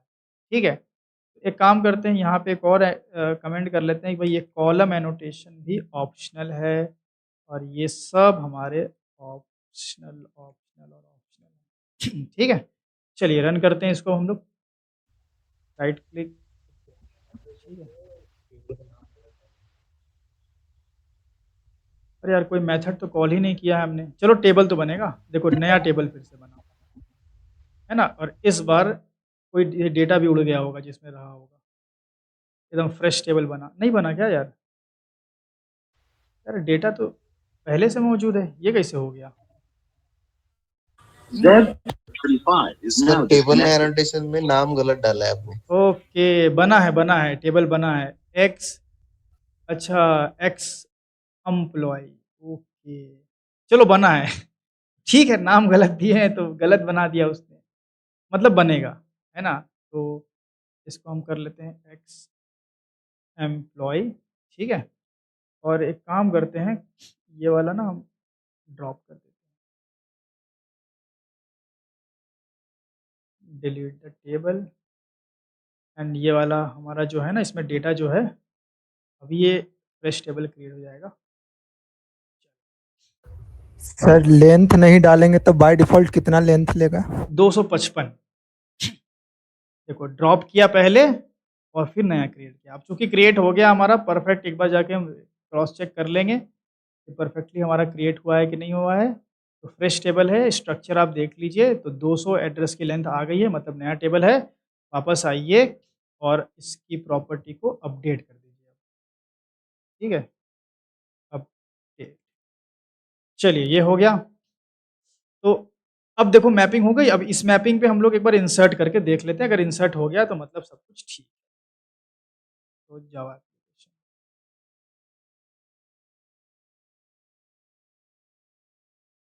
तो देखिए डेटा इंसर्ट हो रहा है हमारा, मतलब हमारी मैपिंग परफेक्टली काम कर रही, डेटा आ रहा है। समझ गए? तो orm.xml को हमने रिप्लेस किया विथ सम एनोटेशंस। तो इस तरह से मैपिंग आप अपने एंटिटी में ही कर सकते हो और ये बहुत ज़्यादा यूज़ होता है ये तरीका। अच्छा, अब आते हैं हम लोग, ये तो हाइब्रिड अप्रोच है। अब मान लो कि मेरे को ये जो कनेक्शन वाला काम है इसको भी हमें विदाउट एक्सएमएल करना है, तो कैसे होगा? कनेक्शन वाला पूरा का पूरा काम भी हमें विदाउट एक्सएमएल किस तरीके से कर सकते हैं बताइए? कुछ तरीका है पता है आपको? सारी कॉन्फ़िगरेशन हम कहाँ लिख सकते हैं विदाउट एक्सएमएल अगर जाएंगे तो? एप्लीकेशन डॉट प्रॉपर्टीज फाइल में, प्रॉपर्टीज फाइल किसी क्लास में भी रख सकते हैं हार्ड कोड करके, बट ज़्यादा सही तरीका तो है कि प्रॉपर्टीज फाइल में रखो। फिर आप बोलेंगे यार एक्सएमएल भी एक अलग फाइल है, प्रॉपर्टीज भी एक अलग फाइल है, तो मतलब क्या हुआ? फर्क ये हो जाएगा कि persistence.xml में हम वही प्रॉपर्टी दे सकते हैं जो प्रॉपर्टी हमें टैग्स अलाउ करते हैं, लेकिन एप्लीकेशन डॉट प्रॉपर्टीज या कॉन्फ़िग जो भी डॉट प्रॉपर्टीज फाइल होगी कॉन्फिग डॉट प्रॉपर्टीज में हम कुछ भी की वैल्यू पेयर में रख सकते हैं ना? Yes sir. हाँ, तो कोई रूल है? कुछ भी रखो वहां पे की वैल्यू पेयर में, वो प्रॉपर्टीज जावा यूटिल से हम उसको लोड मार देंगे। यहाँ पे तो ऐसा सीन है भाई कि यहाँ पे बाउंडेशन है कि आप उतना ही काम कर सकते हैं जितना आपको टैग अलाउ कर रहा है। लेकिन वहीं अगर आप डॉट प्रॉपर्टीज का यूज करते हैं तो वहां पे आप की वैल्यू पेयर में आप कुछ भी इंसर्ट करके रख सकते हैं। तो हम लोग स्विच करते हैं, अब ये एक्सएमएल को भी हम रिमूव करते हैं, ठीक है, और हम पूरे के पूरे कनेक्शन को डॉट प्रॉपर्टीज से करेंगे। जी पूछिए, किसी कुछ सवाल है? सर रन मुझे टाइम ज़्यादा में आइडिया तो तो नहीं है, पर मतलब मैंने कि ऐसा मतलब डेटाबेस में कहीं रख पढ़ा था कि XML जो होता है उसमें हम खुद का टैग क्रिएट कर सकते हैं ना, तो देखिए वो फिर कॉम्प्लेक्स जाएगा ना हमारे लिए। हाँ, तो मतलब प्रॉपर्टी अगर जो अलाउ ना करता हो खुद का रखना हो नहीं, तो अपना प्रॉपर्टी तो टैग सब क्रिएट। अलाउ करेगा। प्रॉपर्टी तो की वैल्यू पेयर में एवरीथिंग इट विल अलाउ। और प्रॉपर्टी में देखिए रखने के बहुत सारे फायदे हैं। वहां पे क्या होता है ना, की वैल्यू पेयर में होता है, यहाँ पे आपको ज्यादा टैग्स लिखने पड़ते हैं। तो कन्फिग्रेशन से जो रिलेटेड इंफॉर्मेशन होती है ना, वो प्रॉपर्टी में लिखना ज्यादा बेस्ट प्रैक्टिस माना जाता है इंडस्ट्री में। की वैल्यू पेयर में है, और क्योंकि वो की वैल्यू पेयर है, उसको हम कहीं भी डायरेक्टली लोड करा सकते हैं, मनचाही जगह पे कहीं भी, एनीवेयर आप उस अपना अपना कस्टम कोड लिखें। परसिस्टेंस डॉट एक्सएमएल में ज्यादा हमारे पास कंट्रोल नहीं होता है, ये एंटिटी मैनेजर फैक्ट्री ही करेगा, तो उतना कंट्रोल भी हमारे पास नहीं होता है। तो आप इसको भी यूज़ कर सकते हैं, परसिस्टेंस डॉट एक्सएमएल का भी कॉन्फ़िगरेशन रखने के लिए यूज़ कर सकते हैं। लेकिन आप चाहते हैं कि नहीं, हम इसके अलावा और भी कुछ कॉन्फ़िगरेशन रखें और उसको जहाँ मन चाहे वहाँ लोड करें अपने कोड में, तो आप डॉट प्रॉपर्टीज़ के पास जाएँ। तो दोनों का यूज़ केस है। इसका यूज़ केस ऐसा हो गया कि ये तो भाई इस पे हमारा कंट्रोल नहीं है ना, इसको कॉल कौन कर रहा है? Entity manage factory. जी। हाँ, तो ये इतना कंट्रोल हमारे पास नहीं मिलता है। तो हम जब प्योर जावा में जाते हैं अप्रोच में, तो प्योर जावा में हम कॉन्फिग डॉट प्रॉपर्टीज लिख करके प्योरली जावा से उसको हम लोड करा के अपने हाथ में थोड़ा कंट्रोल ले सकते हैं। बस बात इतनी सी। और जब भी हमारे हाथ में, अपने हाथ में सर हम कंट्रोल एक्सएमएल में लिखेंगे, तो सुन लो एक मिनट, जब भी अपने हाथ में हम कंट्रोल लेंगे, कोड ज्यादा लिखना पड़ेगा। हाँ बोलिए। सर एक्सएमएल में तो रन टाइम में डेटाबेस चेंज नहीं ना कर सकते हैं, प्रॉपर्टीज में कर सकते हैं। हाँ, प्रॉपर्टीज में कर सकते हैं, वही बहुत सारे बेनिफिट हैं उसके। तो आइए चेक किया जाए हम लोग कि वो काम कैसे होगा। तो हमने हाइबरनेट 4 बना दिया, तो 2, 3 इसमें हम लोग किया प्योर एक्सएमएल से, इसमें हमने मिक्सअप कर दिया, और यहाँ पे हम पूरा ये परसिस्टेंस डॉट एक्सएमएल भी हटा देंगे। लो भाई, तो मेटा इन्हें भी रह के क्या करेगा, इसको भी हटा देते हैं। चलिए, अब हम अपने एसआरसी के अंदर बना लेते हैं एक फाइल। फाइल का ऑप्शन, एक मिनट, एसआरसी पे राइट क्लिक करके न्यू डायरेक्ट मिल जाता है ना, ये फाइल। नाम दे दिया हमने कॉन्फिग डॉट प्रॉपर्टीज, ठीक है। और इसके अंदर की वैल्यू पेयर में सारा का सारा इन्फो देना है। ये भाई लफड़े वाला काम हो गया। अब तो कहाँ गया अपने पास, सब लिखा हुआ था, वहीं से कॉपी पेस्ट करते हैं। परसिस्टेंस डॉट एक्सएमएल किधर चला गया, मेटा ये ना, ये रहा। तो यहीं से उठाया जाए ना, पकड़ पकड़ के। तो ये हो गया हमारा। एक काम करते हैं, नेम और वैल्यू पूरा उठाते हैं और इसमें पेस्ट करते हैं। और ये हमारा हो गया की, और ये हो गया हमारा वैल्यू, ठीक है, की और वैल्यू। इस तरीके से की और वैल्यू हम लोग पूरा का पूरा यहाँ से उठा लेते हैं। तो क्या की ऐसे ही देना जरूरी है, जावा एक्स एंड ऑल ऐसे?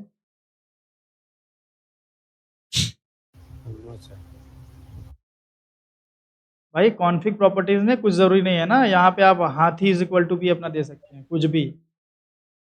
तो यार क्या हो रहा है यहाँ पे, हाँ, यहाँ से यहाँ तक हटेगा, और यहाँ से यहाँ तक equal to, and remove this and this, ठीक है। तो जावा एक्स परसिस्टेंस यूज़र हो गया, और यहाँ से हम लोग ये पासवर्ड वाला भी उठा लेते हैं। हालांकि पासवर्ड तो हमारा सैम में हमने रखा ही नहीं है, ठीक है। तो यहाँ से इक्वल टू कर लीजिए, इसको हटा दीजिए। तो तो की वैल्यू पेयर में हमारा काम हो रहा है सारा। और एक ये हो गया। ठीक है, सारी चीज़ें हमने यहाँ डाल दी।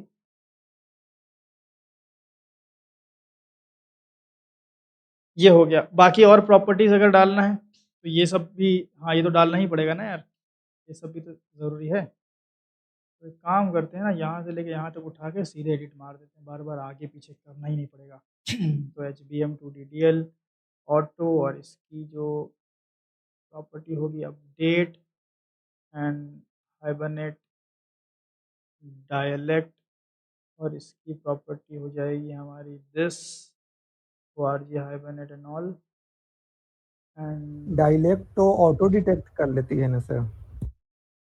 डायलेक्ट ऑटो डिटेक्ट, उसमें देखो सीन है डायलेक्ट ऑटो डिटेक्ट में, जो हाइबरनेट 6 है उसमें हमें डायलेक्ट देने की ज़रूरत नहीं पड़ती है, लेकिन डायलेक्ट अगर दो तो अच्छा है। एक बेस्ट प्रैक्टिस, डायलेक्ट हमें देना चाहिए। अगर वो डायलेक्ट ऑटोमेटिक डिटेक्ट कर रहा है तो भी देना चाहिए, क्योंकि जो बंदा आपका कोड पढ़ रहा है उसके लिए बेहतर है। जैसे हमने आपको बताया था JSTL में लैंग्वेज जो है वो देना ज़रूरी नहीं है, तो फिर भी हम देते थे ना, Yes, बस sir. वो बात है। इसमें हम क्या करेंगे, हाइबरनेट SQL, और यहाँ से यहाँ उठा लीजिए एंड ये, ठीक है। पिछले बैच में हमने कराया था, हमने डायलेक्ट दिया भी नहीं था, ठीक है, नहीं भी दोगे तो चलेगा, पर दो तो अच्छा है।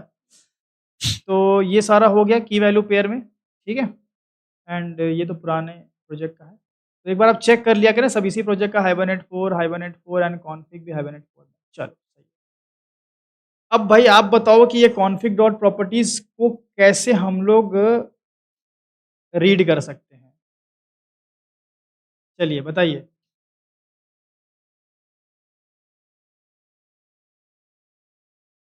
इनपुट स्ट्रीम के थ्रू कर सकते हैं। हाँ, इनपुट स्ट्रीम के थ्रू। तो सबसे पहले हम क्या करेंगे, सबसे पहले हम प्रॉपर्टीज़ का ऑब्जेक्ट बना लेते हैं जावा यूटिल से। Properties is equal to new property, क्योंकि इससे ही हम लोड करने वाले हैं इनपुट स्ट्रीम से। न्यू प्रॉपर्टीज़ क्या हो रहा है, ठीक है, ये हो गया।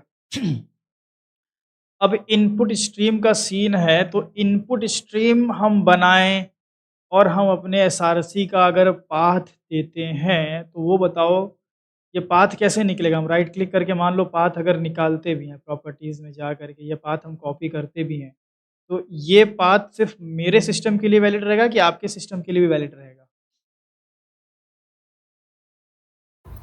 हाँ सर, जिसका सिस्टम करेगा उसी के लिए ना हाँ, रियल पाथ निकालना पड़ेगा। तो रियल पाथ निकालना पड़ेगा। उसके लिए हम क्या कर सकते हैं, लॉन्च किसी भी क्लास में डॉट क्लास करके आप यहाँ पे एक मेथड आपको मिलता है गेट क्लास लोडर, और इसका मिल जाता है एक method get resource as stream, ठीक है। और यहाँ पे आप अपने एसआरसी के अंदर अगर कोई फोल्डर है तो ठीक है, नहीं तो डायरेक्ट फाइल का नाम, ठीक, कोई फोल्डर है तो फोल्डर का नाम स्लैश फाइल का नाम, config डॉट प्रॉपर्टी। इससे क्या होगा, ये आपको गेट रिसोर्स एज स्ट्रीम आपको एक इनपुट स्ट्रीम दे देगा।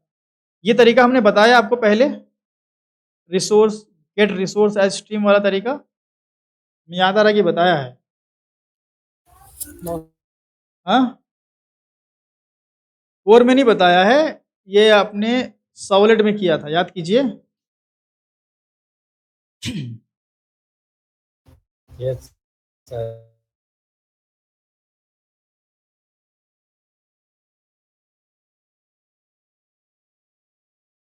हेलो,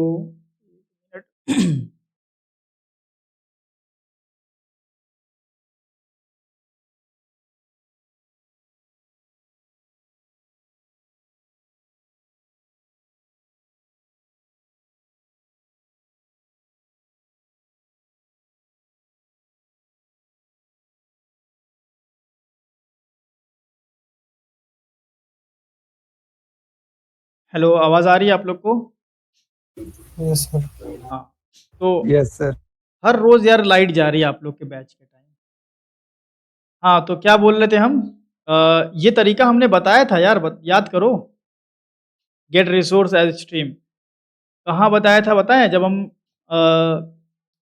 ये अपना कॉन्फिग डॉट प्रॉपर्टीज़ वगैरह रीड कर रहे थे तब बताया था। अब इसी में कहीं खोज लेना, हमने इसमें कहीं न कहीं ये चीज़ बताई है, ठीक है? ख़ैर, तो गेट रिसोर्स एज़ स्ट्रीम क्या करता है, आपको एक इनपुट स्ट्रीम प्रोवाइड करेगा और उस वो इनपुट स्ट्रीम सीधे-सीधे इस फ़ाइल को रीड कर लेगा, ठीक है? उसके बाद हम क्या करते हैं बताइए? इनपुट स्ट्रीम मिल गया, अगला लोड मारेंगे, तो प्रॉपर्टीज़ डॉट लोड मार दिया इनपुट स्ट्रीम, ठीक है? एंड यहाँ पे ट्राई कैच लगाना पड़ेगा, तो चलो ट्राई कैच लगा ही लेते हैं। एक काम करते हैं, अगर हम ट्राई कैच लगा ही रहे हैं, तो थोड़ा कायदे से काम कर लेते हैं। इसको हम हटा लेते हैं और इसमें डाल देते हैं नल, ठीक है? इसको भी अंदर ही डाल देते हैं and input stream is equal to कर लेते हैं ऐसे, ठीक है? और अगर मान लो कि इनपुट स्ट्रीम जो है यहाँ पे अ, अगर ये मान लो कॉन्फिग डॉट प्रॉपर्टीज़ अगर अवेलेबल नहीं हुआ, तो इनपुट स्ट्रीम में हमें नल मिलेगा। अगर नल है, ठीक है, तो मैं सिस आउट कर देता हूँ कि भाई आपकी प्रॉपर्टीज़ फ़ाइल जो आप चाह रहे हो रीड करना, लोड करना वो है ही नहीं, ठीक है? तो मैं बोल देता हूँ कि फाइल नॉट फाउंड एंड यहीं से हम रिटर्न मार देते हैं। और अगर इफ़ नहीं चला, बहुत खुशी की बात है, इनपुट स्ट्रीम में आपका डेटा मिला है, कॉन्फिग प्रॉपर्टीज़ प्रॉपरली हमारी लोड हुई है, मतलब लोड बोले तो मतलब इनपुट स्ट्रीम प्रॉपरली मिला है, इनपुट स्ट्रीम रीड हुई है एंड देन हमने प्रॉपर्टीज़ में इसको लोड कर दिया। ठीक है यहाँ तक? कोई दिक्कत? बताएँ भाई साहब? No sir. अच्छा यहाँ पे एक और काम कर लेते हैं हम, फाइनली भी लगा लेते हैं, अब कर ही रहे हैं तो, ठीक है? और हम ऐसा कर लें कि इफ़ अगर मेरा इनपुट स्ट्रीम ये अगर नॉट इक्वल टू नल है, इसका मतलब इनपुट स्ट्रीम मिला है, तो हम क्या कर लें, इनपुट स्ट्रीम को क्लोज़ मार दें और ये अगेन यहाँ पे ट्राई कैच लगेगा, चेक्ड एक्सेप्शन। ये देखो चेक्ड एक्सेप्शन में यही दिक्कत है। तो इस तरीके से हमने प्रॉपर्टीज़ को पूरा का पूरा लोड मार दिया। अच्छा, तो डेटा हमने प्रॉपर्टीज़ में लोड किया ना, डेटा उससे हमारे इसमें थोड़ी आ जाएगा, ठीक है? तो इसमें डेटा कैसे जाएगा भाई? तो इसमें अगर हमें डेटा डालना है क्रिएट एंटिटी मैनेजर फैक्ट्री, मतलब हमें अपना जो भी कॉन्फ़िगरेशन डिटेल है वो एंटिटी मैनेजर फैक्ट्री को देनी है। तो एंटिटी मैनेजर फैक्ट्री के पास एक इस मेथड के पास एक तरीका है जिससे हम इसको दे सकते हैं एक मैप के फॉर्म में। या तो आप पर्सिस्टेंस यूनिट का नाम दे दो या फिर आप अपने मैप का नाम दें। तो एक नाम दे दें कि भाई ये क्या है?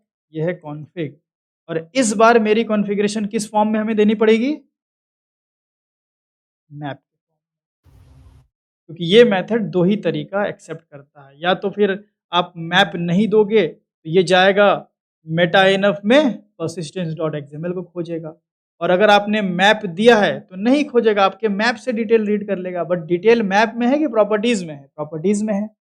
तो प्रॉपर्टीज़ से डिटेल को डालनी पड़ेगी हमें मैप में। तो मैप बना लीजिए। मैप जावा यूटिल मैप की वैल्यू पेयर हम इसको स्ट्रिंग स्ट्रिंग क्योंकि की भी मेरी स्ट्रिंग में है, वैल्यू भी मेरी स्ट्रिंग में है, तो map map map and new. कौन सा मैप यूज़ किया जाए? मैप तो बहुत सारे हैं, हैश मैप ही यूज़ कर लेते हैं, चलो ठीक है, ये हो गया। और इस मैप में प्रॉपर्टीज से डेटा डालना है, तो क्या किया जाए भाई? फॉर ईच लूप का यूज़ कर लिया जाए, ठीक है, फॉर ईच लूप का यूज़ कर लेते हैं हम। एंड फॉर ईच लूप से ऐसा करते हैं हम, इस प्रॉपर्टीज से अगर हमें मान लो की भी निकालनी है, वैल्यू भी निकालनी है, कैसे निकल सकता है? प्रॉपर्टीज का एक मेथड मिलता है की के लिए, सॉरी क्या कॉपी कर लिया है इतना लंबा, हमें ये प्रॉपर्टीज बस कॉपी करनी थी। इसका एक मेथड मिलता है डॉट डॉट गेट प्रॉपर्टी,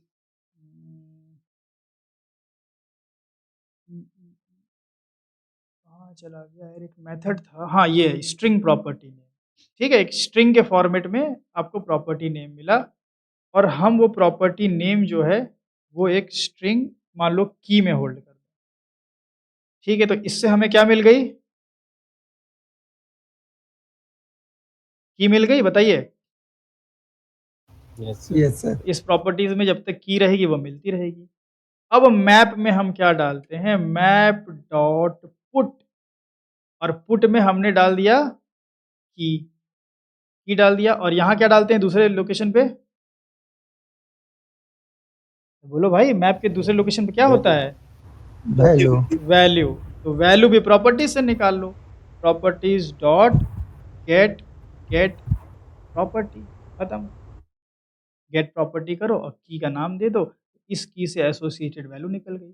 तो क्या इससे मेरा मैप रेडी हो जाएगा विथ की वैल्यू पेयर,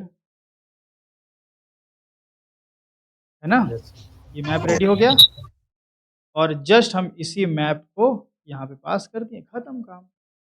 तो अब ना ही हमें इसके कॉन्फ़िगरेशन के लिए कोई एक्सएमएल, ना ही मैपिंग के लिए कोई एक्सएमएल बनाना ही नहीं पड़ा। तो ये तरीका है। बाकी आप हार्ड कोड भी कर सकते थे, बट वो बेस्ट प्रैक्टिस नहीं होती है। कॉन्फ़िगरेशन डिटेल को हम हार्ड कोड इसलिए नहीं करते हैं क्योंकि हम कॉन्फ़िग प्रॉपर्टीज़ में इसलिए रखते हैं क्योंकि इसके बहुत सारे फ़ायदे हैं। हमने फ़ायदे आपको बताए हैं, एक तो है रियल टाइम में आप इसको अपडेट कर सकते हो, और स्टिल ये डिसेंट्रलाइज़्ड है, आपकी सारी कॉन्फ़िगरेशन एट वन प्लेस रखी हुई है। तो बहुत सारे इसके फ़ायदे हैं। इसके एक और फ़ायदे हैं कि कॉन्फ़िग डॉट प्रॉपर्टीज़ में जो चीज़ें रखी हुई हैं, उनको आप मनचाहे तरीके से कहीं भी लोड कर सकते हो। हाँ, कंट्रोल हम अपने हाथ में ले रहे हैं तो कोड भी लिखना पड़ रहा है। वहीं अगर हमारा जो persistence डॉट एक्सएमएल था उसमें हमें कुछ नहीं लिखना पड़ता था, ये लाइन काफ़ी थी। इतना लाइन हमारा एक्स्ट्रा बढ़ा कि नहीं बढ़ा? Yes sir. तो ज़रा-सा कंट्रोल हाथ में लिए तो कोड लिखना पड़ेगा। तो यूज़ केस पे है, आप चाहते हैं कि भाई आपको इतना कंट्रोल हाथ में चाहिए नहीं, आपको ज़रूरत नहीं है रन टाइम पे कुछ चेंजेस करने की, तो ठीक है भाई, रखो आप उसी में अपने persistence डॉट एक्सएमएल में, क्या लफड़ा है उसमें? लेकिन आप चाहते हैं कि नहीं, मेरे को भाई रन टाइम पे कॉन्फ़िगरेशन चेंज करना है, मुझे बिना कोड छुए डेटाबेस को चेंज करना है, इस तरह की डॉट प्रॉपर्टीज़ फ़ाइल के जो फ़ायदे हैं, वो फ़ायदे चाहिए तो आपको ये तो करना पड़ेगा। अब ये नहीं बोल सकते कि ये तरीका बेस्ट है, वो खराब है, या वो बेस्ट है, ये खराब है। सब यूज़ केस वाली सीन है भाई, ठीक है? तो ये अपना काम हो गया। अब आइए हम लोग इस पे ज़रा चेक करते हैं कि हमारा इंसर्ट पे तो अभी एरर आ जाएगा ना, क्योंकि 11 नंबर तो पहले से इंसर्टेड है। 11 नंबर पहले से इंसर्टेड है हमारा, 11 कि 12 है? 12 नंबर है। 12 है था कि इंसर्ट कहाँ गया? इंसर्ट इंसर्ट अच्छा 12 है, तो चलो इसको 13 कर देते हैं और वापस से फिर से हम इसको रन करते हैं। राइट क्लिक किए, रन एज़ जावा एप्लीकेशन। ये क्या बोल रहा है? No persistence provider for entity manager named config. तो गाइज़ यहाँ पे जो प्रॉब्लम आ रही है, could not find any metadata persistence dot XML, means ये जो हम कोशिश कर रहे हैं ना, ये हमारे मैप से कॉन्फ़िगरेशन को लोड करिए, स्टिल हमारे एक्सएमएल को ही सर्च कर रहा है। ऐसा इसलिए हो रहा है कि हमने क्लास और मेथड ही गलत यूज़ किया। अगर आप persistence dot create entity manager factory अगर करते हो तो वो हमारा फिर वो हमारा फिर मेटा इनएफ फ़ोल्डर में पर्सिस्टेंस डॉट एक्सएमएल ही खोजेगा। तो तरीका क्या है? यहाँ पे हम यूज़ कर लेंगे ये तरीका ना यूज़ करके, जस्ट छोटा-सा चेंज हम यहाँ करेंगे, एंड हम यहाँ यूज़ कर लेंगे new hibernate hibernate persistence provider. ठीक है? हाइबरनेट पर्सिस्टेंस प्रोवाइडर का एक मेथड है, एक मेथड मिलेगा आपको, create container entity manager factory, और इसके अंदर ये जो मेथड है आपका, ध्यान दें, ये मेथड के अंदर आपको 2 चीज़ें देनी पड़ेगी। अगर आप ध्यान से देखोगे इस मेथड को, ये पर्सिस्टेंस यूनिट इन्फो का ऑब्जेक्ट लेता है और मैप का ऑब्जेक्ट लेता है। ठीक है?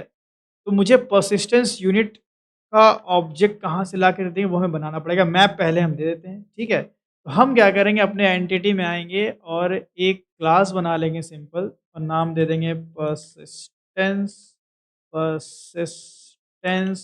यूनिट, ठीक है? Persistence unit, and then simple हम फिनिश कर लेते हैं, पर्सिस्टेंस यूनिट बना लेते हैं और इसको इम्प्लीमेंट्स कर लेंगे पर्सिस्टेंस यूनिट इन्फो से, ठीक है?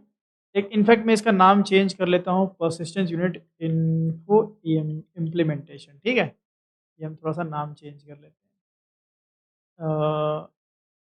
1 मिनट, ये यहाँ से डायरेक्ट नहीं हो पा रहा है, चलो कोई बात नहीं, हम रिफैक्ट कर लेते हैं इसको। रिफैक्टर पे गए हम, या इनफैक्ट इसको हटाएँगे तो चेंज तो हो ही जाएगा यहीं से। रीनेम कर लिया, ठीक है? रीनेम कर लिया, और देन हम क्या करेंगे, इम्प्लीमेंट्स कर लेंगे परसिस्टेंस यूनिट इन्फो नाम के इंटरफेस को, परसिस्टेंस यूनिट इन्फो नाम के इंटरफेस को एंड अनइम्प्लीमेंटेड मेथड, इसके सारे मेथड को इम्प्लीमेंट कर लेंगे। एंड ये जो है ना, इसी का ऑब्जेक्ट हमें यहाँ पे देना। अभी आप इस पर टेंशन मत लो, ये सब कौन से मेथड है, ठीक है, सब मेथड को हमें यूज़ नहीं करना है। तो आपको क्या करना है, आपको यहीं पे सिंपली अपने परसिस्टेंस यूनिट इन्फो की इम्प्लीमेंटेशन क्लास का ऑब्जेक्ट दे देना है, परसिस्टेंस यूनिट इन्फो इम्प्लीमेंटेशन, ये आपने यहाँ पे दे दिया। अब ध्यान दो, अभी अगर आप इसमें रन करोगे, अभी आप इसको अगर रन करोगे, देखो क्या होता है। हमने अभी इसको रन किया तो ये हमें कंसोल में फाइल नॉट फाउंड बता रहा है, क्योंकि यहाँ पे ये मेटा इनफ फोल्डर में नहीं होगा, कॉन्फिग डॉट प्रॉपर्टीज होगा, ये हमने थोड़ा सा चेंज कर दिया था। चलो रन किया हमने, एंड अभी आप देख रहे हो कि नल पॉइंटर एक्सेप्शन आ रहा है, ठीक है। इसलिए नल पॉइंटर एक्सेप्शन आ रहा है क्योंकि अगर आप देखोगे परसिस्टेंस यूनिट इन्फो में जो नेम है वो नल है। तो हाइबरनेट की जो जेपीए इम्प्लीमेंटेशन है, ठीक है, वो ये बोलती है कि अगर आपको पूरा का पूरा इंफॉर्मेशन प्योर जावा में रखनी है तो आपको आपको वो सारी इंफॉर्मेशन हमें मैप के फॉर्मेट में देनी है। ठीक है भाई, हमने दे दिया, ये सारा बना दिया, ये तो आई होप आपको समझ में आया होगा। मैप के फॉर्मेट में सारी इंफॉर्मेशन तो दे दिया, साथ में कुछ एडिशनल इंफॉर्मेशन की भी ज़रूरत है, लाइक कि परसिस्टेंस यूनिट नेम क्या है इसका। तो हम पहले परसिस्टेंस यूनिट नेम डायरेक्ट दे देते थे कॉन्फिग, यहाँ पे डायरेक्ट नहीं देना, यही तो कमाल है। आपको जो भी इंफॉर्मेशन देना है, परसिस्टेंस यूनिट इन्फो का नाम देना हो या आपकी परसिस्टेंस क्लास, कौन सी क्लास पे काम करो एम्प्लॉय, वो सारी डिटेल आपको एक एक क्लास में देना है। वो क्लास में आप कैसे दोगे, वो रिडन मेथड अवेलेबल है। तो सारे मेथड आपको यूज नहीं करना, इसमें आपको एक मिलेगा यहाँ पे, अगर आप नीचे आओगे आपको मिलेगा परसिस्टेंस यूनिट नेम, इसमें आपको एक नाम दे देना है, कोई भी नाम दे दो, यहाँ पे मैंने कॉन्फिग नाम। तो अब परसिस्टेंस यूनिट नेम जो यहाँ पे नल आ रहा था वो नहीं आएगा। अब अगर इसको मैं रन करूँ, ठीक है, तो देखो परसिस्टेंस यूनिट नेम कॉन्फिग दिखा रहा है, बट यहाँ पे क्या बोला, अननोन एंटिटी, ये एंटिटी को नहीं पहचान पा रहा है। बेसिकली हो क्या रहा है कि अगर आपको याद होगा कि जब हम अगर पुराना कोड में आपको दिखाऊं, जब मैं परसिस्टेंस डॉट एक्सएमएल में काम करता था तो मैं अपने एक्सएमएल में बताता था कि भाई मेरी सारी इंफॉर्मेशन कहाँ है, एम्प्लॉय में बताते थे ना भाई हम, कि मेरी सारे एनोटेशन जो मैपिंग है वो कहाँ है, ये इसमें है। जब हम उससे भी पुराना तरीका यूज़ करते थे, हाइबरनेट 2 पे आ जाओ, उससे भी पुराना तरीका जब हम यूज़ करते थे तो हम बताते थे कि मेरी सारी इन्फॉर्मेशन कहाँ है, orm.xml में है। तो पहले हम orm.xml में मैपिल फाइल टैग के थ्रू बताते थे, फिर हम एनोटेशन पे आए तो हमने बताया इस क्लास में एनोटेशन है, वहाँ मैपिंग है। अब हम कहाँ बताएं भाई, यहाँ तो हमने कहीं बताया कि भाई मेरी मैपिंग कहाँ है। तो मैपिंग की इंफॉर्मेशन भी इसी क्लास के थ्रू दी जाएगी। इस क्लास में हमने जो इंटरफेस इंप्लीमेंट किया है, इसके सारे मेथड अवेलेबल हैं, जो जानकारी इसको चाहिए। तो यहाँ पे एक तो आपने परसिस्टेंस यूनिट का नाम देना कंपलसरी होता है, आपने नाम दे दिया। नाम के साथ साथ आपको ये भी बताना पड़ेगा कि आपकी वो क्लास कौन सी जिसमें सारी मैपिंग है। तो कई सारी क्लास हो सकती है, हो सकता है एम्प्लॉय भी हो, स्टूडेंट भी हो, कई सारी क्लास हो सकती है। तो यहाँ पे आपको एक मेथड मिलेगा, मैं आपको दिखाता हूँ।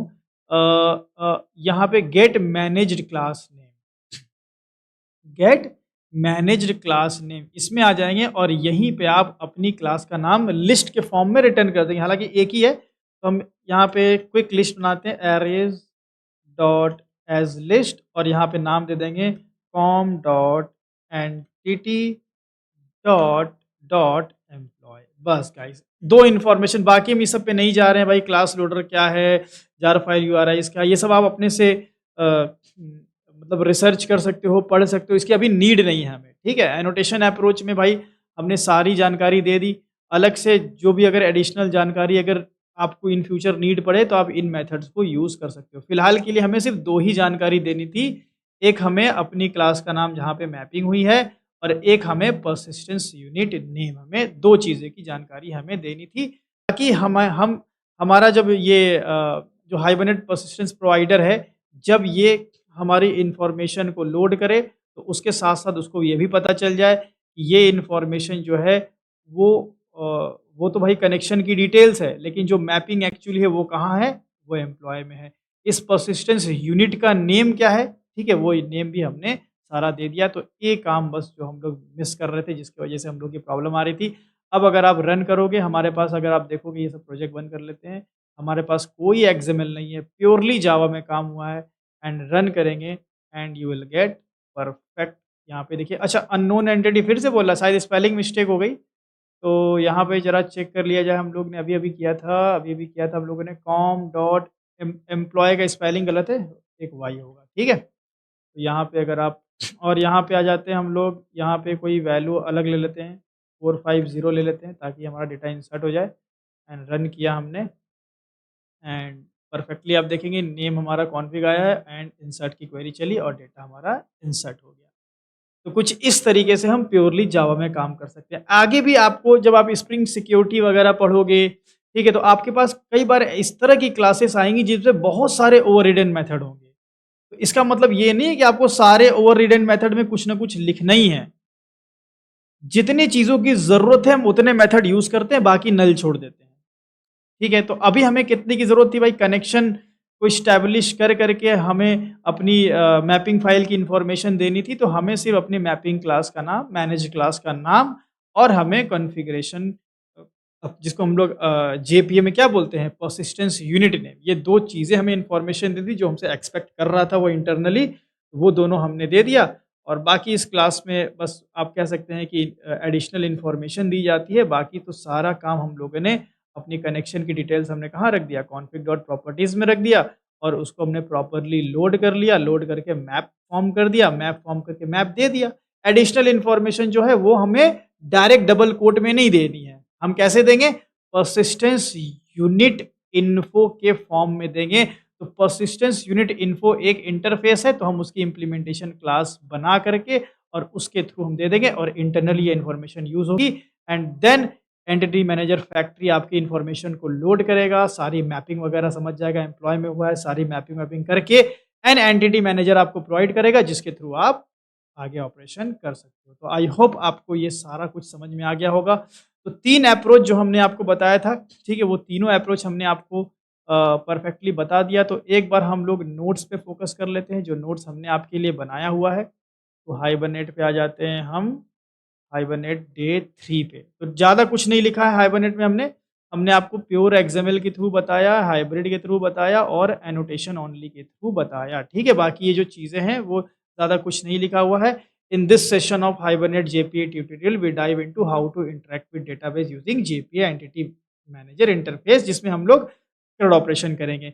इन hibernate JPA implementation we begin by understanding how to perform operation on single row. अभी हम सिंगल रो ऑपरेशन किए हैं जिसमें हमने परसेज, फाइंड, मर्ज और रिमूव मेथड का यूज किया है। To interact with database using Hibernate and JPA we must first configure the database connection details and entity mapping. तो कॉन्फ़िगरेशन करना पड़ेगा हमें डेटाबेस की और मैपिंग करनी पड़ेगी। तो कॉन्फ़िगरेशन और मैपिंग का तरीका हमने आपको एक्सएमएल से भी बता दिया, हाइब्रिड से बता दिया और प्योर जावा अप्रोच से भी बता दिया। ये तीनों जो अप्रोच हैं, उन तीनों अप्रोच के लिए हमने यहाँ पे 3 प्रोजेक्ट बनाए, hibernate 2, hibernate 3 and hibernate 2, hibernate 3 and hibernate 4। तो मैं इन सब का स्क्रीनशॉट लेके प्रॉपर कोड आपको देकर इसमें डाल करके नोट्स आपको अपडेट कर दूंगा। That's all for today.